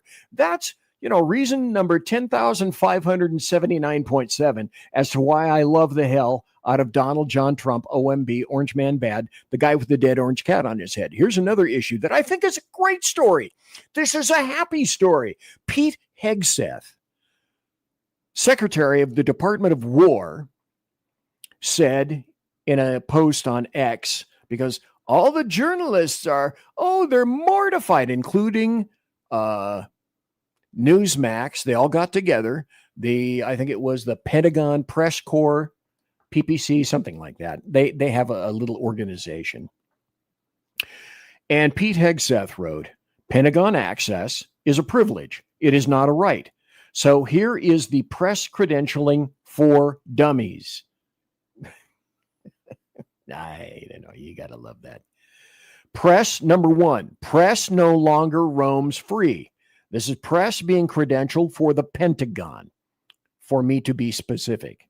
So in the Pentagon, apparently heretofore, the press went wherever the hell they wanted to. And he says, press no longer roams free. The press must wear a visible badge. What? For the press to wear a visible badge is like this for the American media maggots. This is heresy. Credentialed press no longer permitted to solicit criminal acts. Do you know what that means? I know. I speak Hegseth. And what that means is if we find that you leaked or had access to places or personnel that you should not have, and we discover you leaked, we're going to prosecute you federally. I don't think I can make it any more plain than that. And yet, the American media maggots went crazy, nuts over those horrible strictures. We can't operate under that. And then Axios, this is why it's another happy story. Axios said, Pentagon confiscates badges of defense reporters. They warned you, they told you that if you didn't comply and if you didn't sign off, you were going to have your credentials removed and your access to the Pentagon removed as well. Guillotined. It's done. A dark day. Pentagon confiscates badges of defense workers. Oh, no. No, nearly every Pentagon reporter from almost every major media outlet in America turned in their press badges Thursday after refusing to endorse the Defense Department's new rules that say it would make our jobs impossible to do and for us to be independent. Okay, well, it's not a right. It's a privilege to walk through the Pentagon. And you sign off on this, or you don't. Here's another one. This is to me, this is a happy story. I'm weird this way. It's a happy story because this is how leftists craft these things. So this is from AmericanImmigrationCouncil.org, and they're saying that the Supreme Court's latest decision basically clears the way for racial profiling during immigration raids. To which I responded, because so many illegal invaders from all around the globe are white people from Norway or Canada or France. Canadians are dying to get into the United States. They're clamming, they're queuing up like at least 2 deep to get into the United States. White people from, like I said, Norway, Canada, France, Finland, the Netherlands, Denmark, Germany, they're all dying to get in here, you morons. And so this is their belief. The Supreme Court clears the way for racial profiling. What's the general color of the people that are illegal invaders?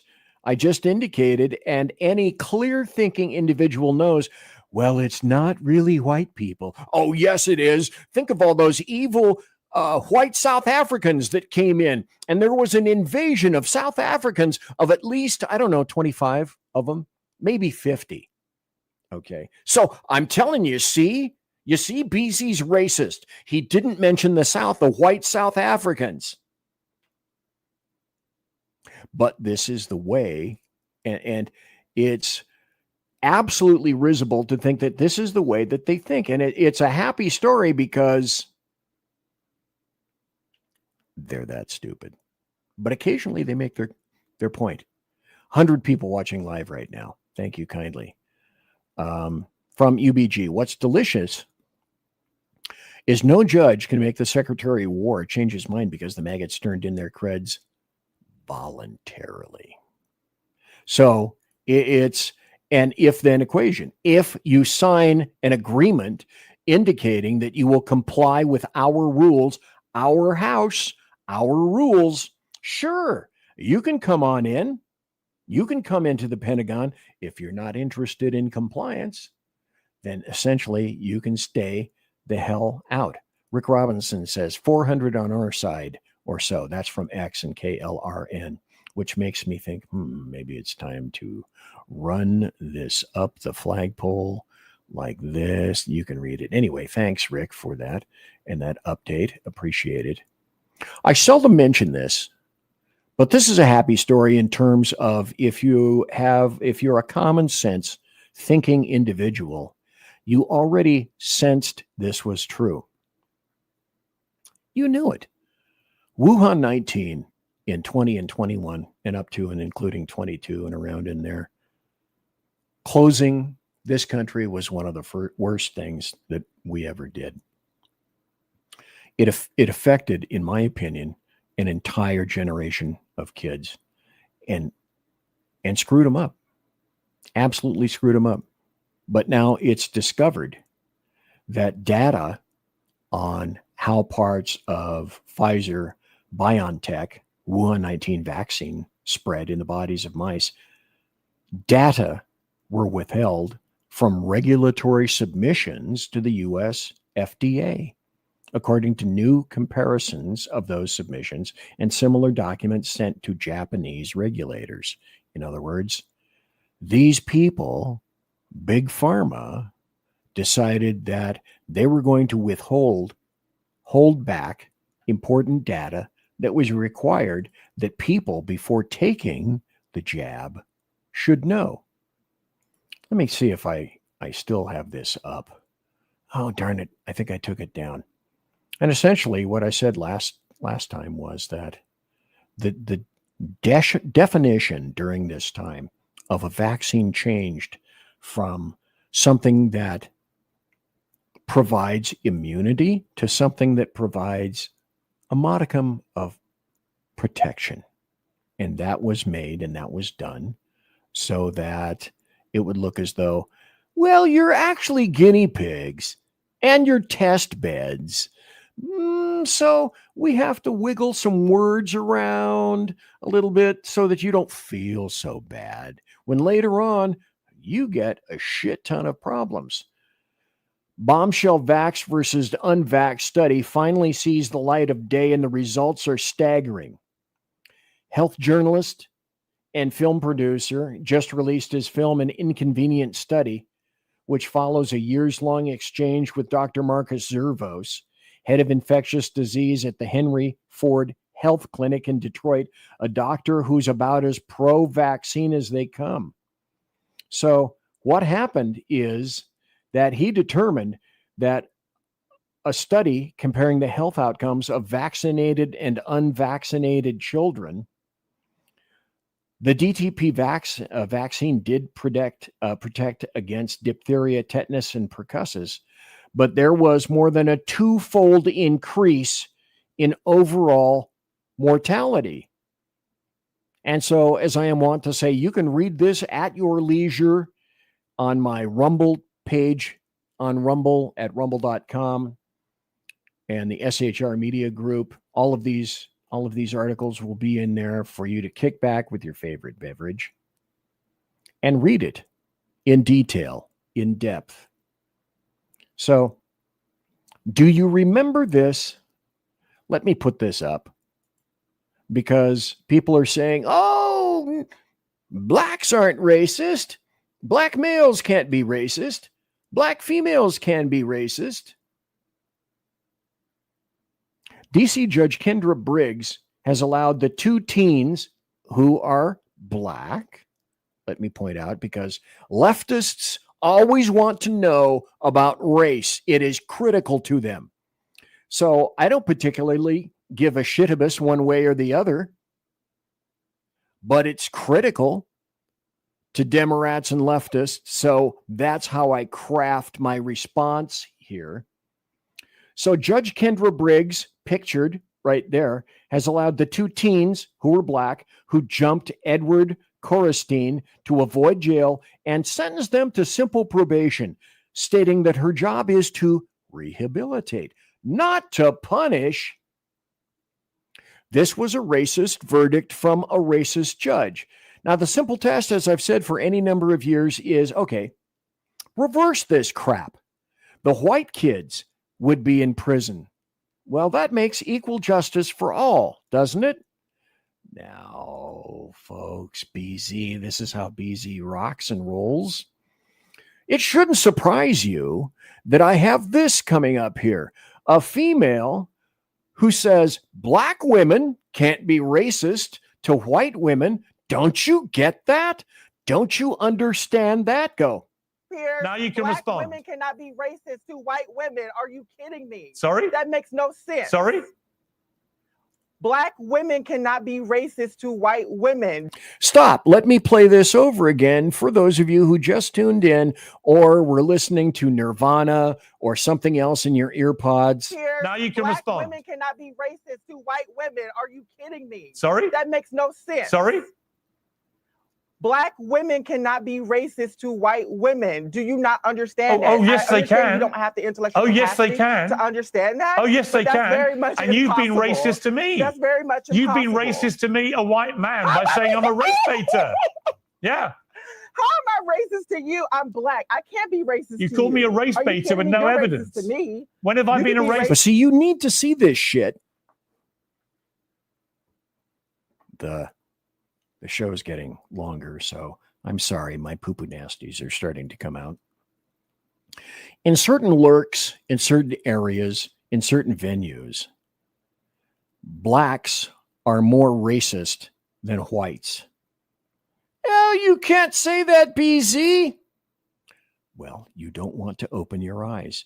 Here are the receipts, as is commonly said these days.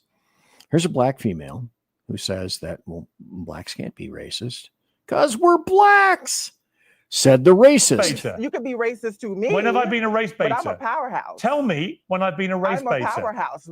Well, you may be a Here's- powerhouse. Understand something. This is Riley Gaines on the right who's laughing. You may be a powerhouse. You may be a powerhouse. Okay. When have I been a race baiter? Oh, you admit that. When have Okay. I been a race baiter? Okay.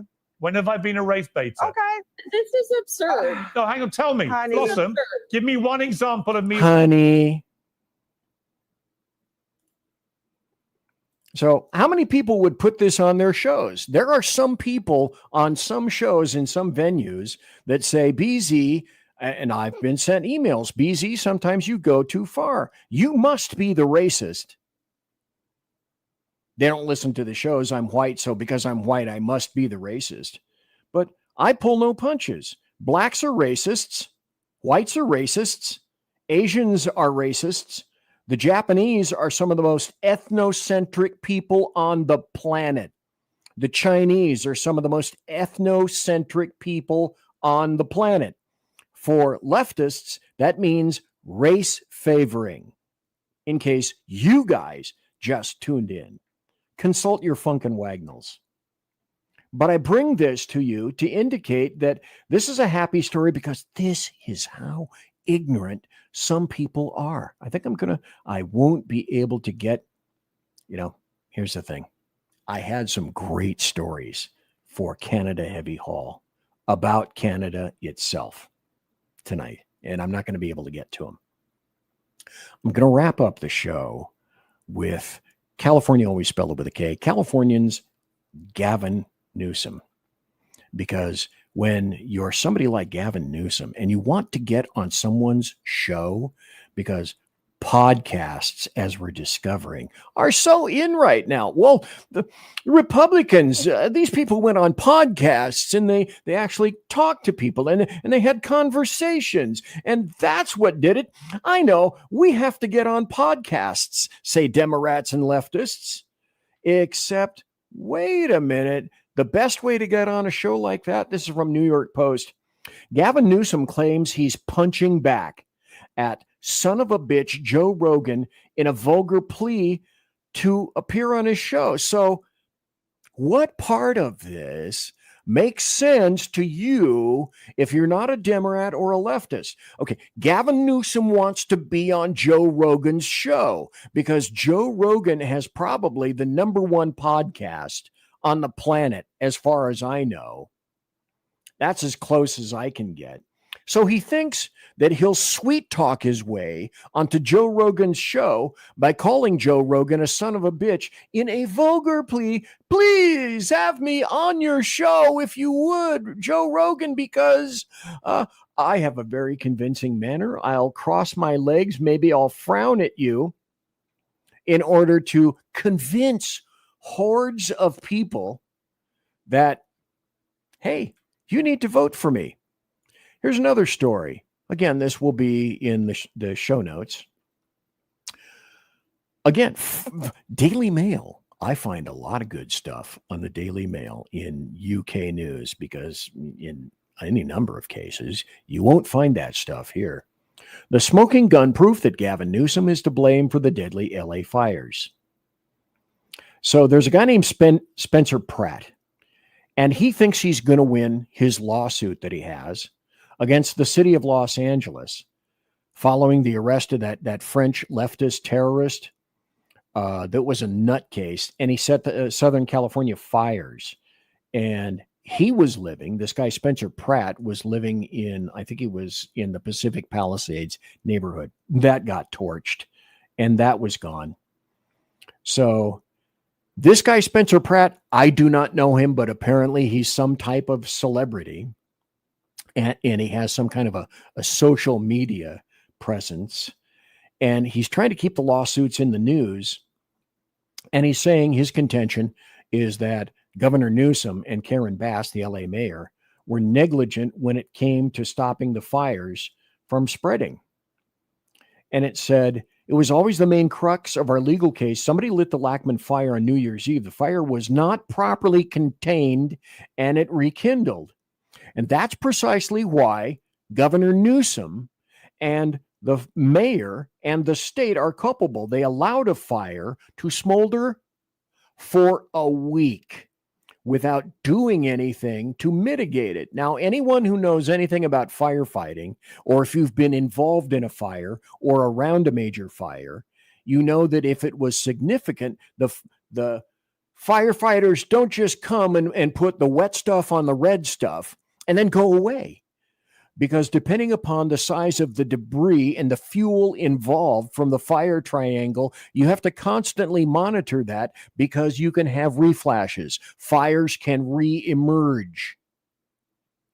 But apparently that wasn't done this time.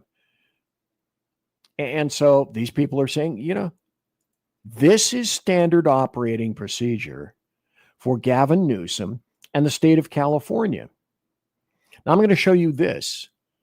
My wife, not me, Mrs. BZ, I don't know how she got on this list, but she's on a list to receive texts from California, always spelled it with a K, Demorats. And so this was a text sent to her, and I will read it because the letters are really small, and especially for those people that are listening and they're not watching right now.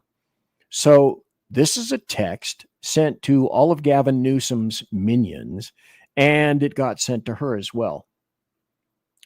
We are legally, there's a point coming.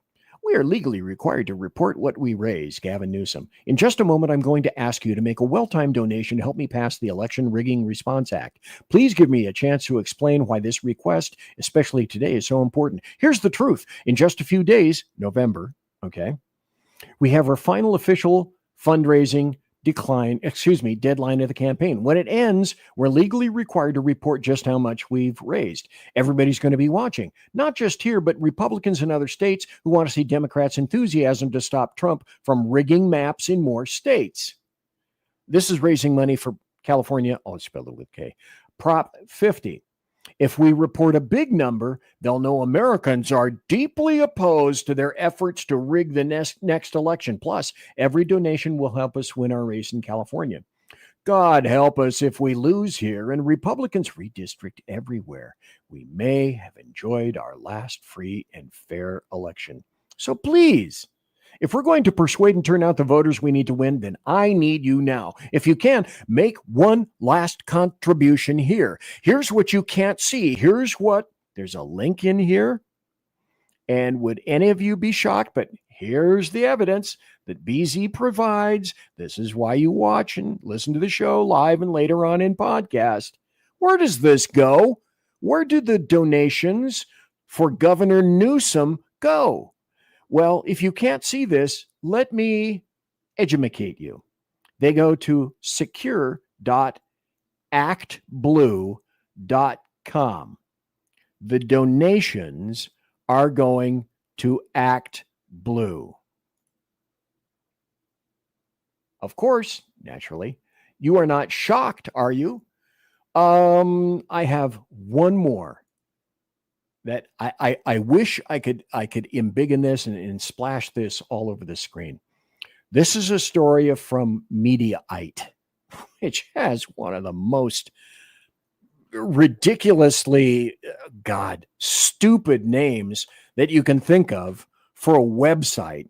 Whoever thought that, media, you can't even really say it well. Mediaite. What the hell? So here's Mediaite. And then this is Gavin Newsom. And if you would, please count how many times Gavin Newsom says the word interesting. Why does he say the word interesting? Because he's caught. He's hoisted on the petard of his own creation, where essentially the people that are interviewing this, this is a podcast or a live podcast. It's on video from a place or some show called Higher Learning. And one of the hosts is this dude named Van Lathan. And he interviewed Gavin Newsom last week. And so he says the guest to Gavin Newsom. I'm sunsetting, folks. Okay, it's late. The host says, AIPAC, I will not vote for a candidate that takes $1 from AIPAC. The people that kind of support Jews. And then confronted with this, I speak leftist, so I'll translate. This is a leftist saying, I perceive you to be insufficiently left for the left.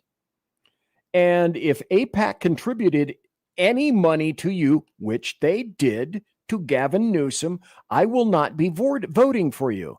Now, this is as big as I'll be able to make it. I couldn't figure out how to put this someplace else. So you're going to see it, but yeah, listen to this. Let me crank it up all the way. I hope the volume is acceptable. Listen to what Gavin says. Count the number of hubcaps that fall off the 1968 Charger in the 1968 movie Bullet with Steve McQueen. How many hubcaps fall off the 1968 Dodge Charger in the pursuit scene? The answer is 7. So how many times in this interview does Gavin Newsom say the word interesting? Okay, count the hubcaps. I will not vote for a candidate that takes $1 from AIPAC. It's interesting. I mean, it's interesting. I haven't thought about AIPAC. And it's interesting. You're like the first to bring up AIPAC in years, which is interesting. Why did I say that? Not relevant to my day-to-day life. Okay. Which is just interesting. Listen, it's interesting you say that. JPAC perhaps more, but AIPAC less and less. Okay, fair enough. Which is just interesting. What's interesting about it? That it's just interesting as you bring up AIPAC that it hasn't been part of. I'm just reflecting quite openly and honestly. Hasn't been part of the day-to-day. This is one of the few times where I have seen and heard Governor Gavin Newsom. He's caught with his fly down and his pants down. And he didn't expect that he expected a softball interview. And then it was revealed later on that he's perceived to be not left enough. And so I'm not voting for you. Worse yet, that's a black guy who is telling Gavin Newsom, I'm not voting for you. How many interestings did you count? I'm going to let that be up to you. Let's catch up to comments. Then we're going to wrap this crap up. What do you think? I was listening to Rednecks. It's that kind of night. BZ, you're better than Rogan. That shit's not funny, okay? Stop laughing. Phantom says, too many times, I bet. And the Phantom said, yeah, I count 7. Isn't that interesting? Well, let's see. What more do I have up here? Anything? Oh, yeah. It's I have no time to cover this tonight because I know you guys want to get to your weekend. And I'm going to tell you right off the bat, early and frequently, this is my last show of the week. Thursday night shows are the last. So I hope you guys have a great Friday tomorrow. We're going to take our little doggy back into the vet and we're going to give him more fluids. Every day we've been giving him an IV drip. And it makes me cringe to think that we have to take this big needle and jam it into the back of the neck of this poor lad, Jake. It hurts me to hurt him. Sometime next week, and Sean Lewis on Edge of Liberty has addressed this any number of times, but Assembly Bill 495 in California was just signed by Gavin Newsom, basically relegating the government as, well, they own your children. And this is going to create a host of problems. So many problems and so many issues that Sean has addressed. I was thinking about trying to get him on the show tonight, and I thought, no, with all the rest of the stuff that's going on, I just don't have the time, but maybe Sean can address that in depth on Monday, or not. He's already addressed it. Or maybe I can get him back on the show on Tuesday and have him go into great detail. Because if there's somebody that can explain this incredibly well, I determined and sussed out that it was Sean Lewis, because he has kids in the state of California, and it affects he and his family and his kids directly. So he's probably the best person to be able to figure out how and where that goes. And so I believe that probably I've had some good viewing, some good numbers on the show. I will say it again. I don't do this show for money. I do it for shits and giggles and grins. And I attempt, at least in some meager fashion, to attempt to put sort of an upwards crease occasionally on your pie hole. And if I had tonight, then as far as I'm concerned, that's a plus for me. Thanks for the suggestions. As per normal, unless I kick the can and cack over the weekend. Are you to the point? Have you ever been to the point where you're good with that? In terms of all the stupid things that are going on, all the crazy things that I've done over the years, I am okay with either dying for a cause or dying tomorrow, because I've done crazy, stupid shit that nobody ever has done before. And if I go, it's like one of the things that Rick Robinson and I talked about directly after the passing of Charlie Kirk. And I still agonize over this. And I know Rick does too. He doesn't want to admit it, but probably a lot of people do. Have you not in the past asked yourself, following the assassination of Charlie Kirk, what the hell? Why him? A great guy like him. He goes, I'm still here. I'm still struggling with that. It's a conundrum that we're all going to have to face. There's still so much more to sift out through Charlie Kirk. But I think he made a bunch of us focus like a laser beam. Well, since I'm bringing this up, let me go over here. I had some happy story stuff. Oh, that's the Canada stuff. Let me see if I can get to this and find it. Damn it. Okay, now I can't find it up in my tab. So I'll talk about this. There's some positive signs with regard to religion in the United States. Things that I certainly had not seen coming at all.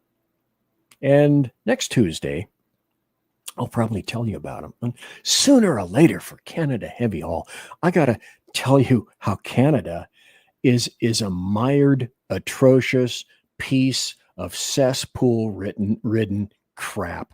Canada is falling down the tubes, almost, but not quite, as bad as the UK right now.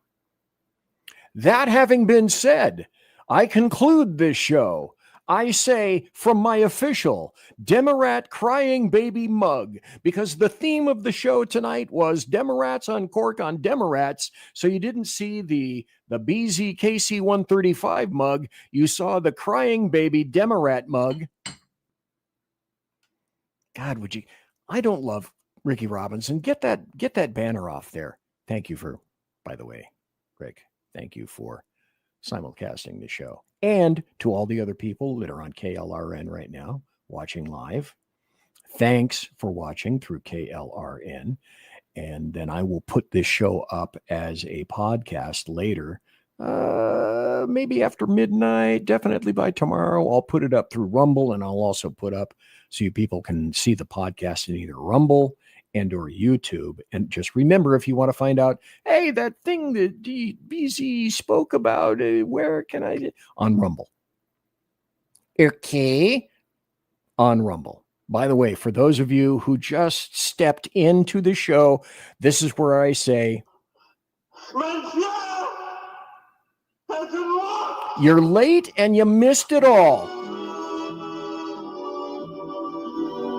Good God. Ladies and gentlemen, boys and girls, children of all ages, thanks for listening to BZ's Berserk Bobcat Saloon radio show live and direct right here on the SHR Media Network, on KLRN, on all the podcatchers, anywhere and everywhere, up, down, north, east, west, south. What am I going to say next? You know, promotional consideration by the Lockheed Martin Skunk Works, by Shure and Electro Voice microphones, by, at least temporarily, until Jeremy Hansen helps me, my Arrakis ArcTalk Blue Board, and also the Pratt & Whitney Dependable Engine Company. What do they produce? Come on, sing it and shout it out loud, folks. They produce thrust. You can trust. And as per normal, tiaras are by My Little Pony.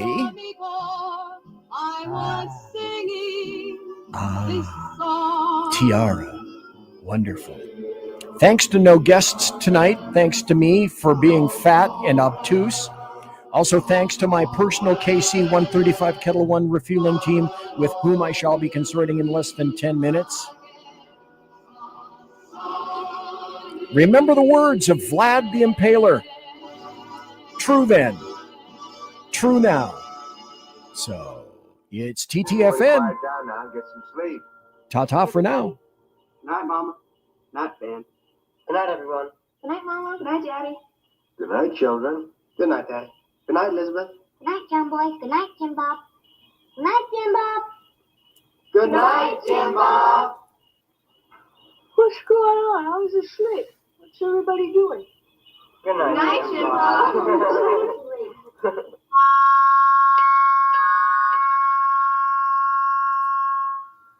Good night and good luck. Sometimes I get the mouth parts right, and I speak along with them, and sometimes I don't. Let's wrap up the show for this weekend by putting a few more comments up. Hey, BZ, if you had a producer, aren't you ending the show? Yeah, the show has officially ended. Don't tell anybody that the show has officially ended.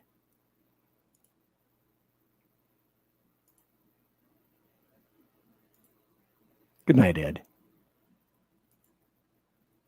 And good night, Jake. Everybody, God bless, take care, and be safe. Jake will win at life. God, the comments are still coming. What the hair? What the hair? Fred, the seeing eye chameleon. Folks, that's it. Good night. Go away. Go to bed. The hell is wrong with you? Drink heavily before you go to bed, though. Ciao.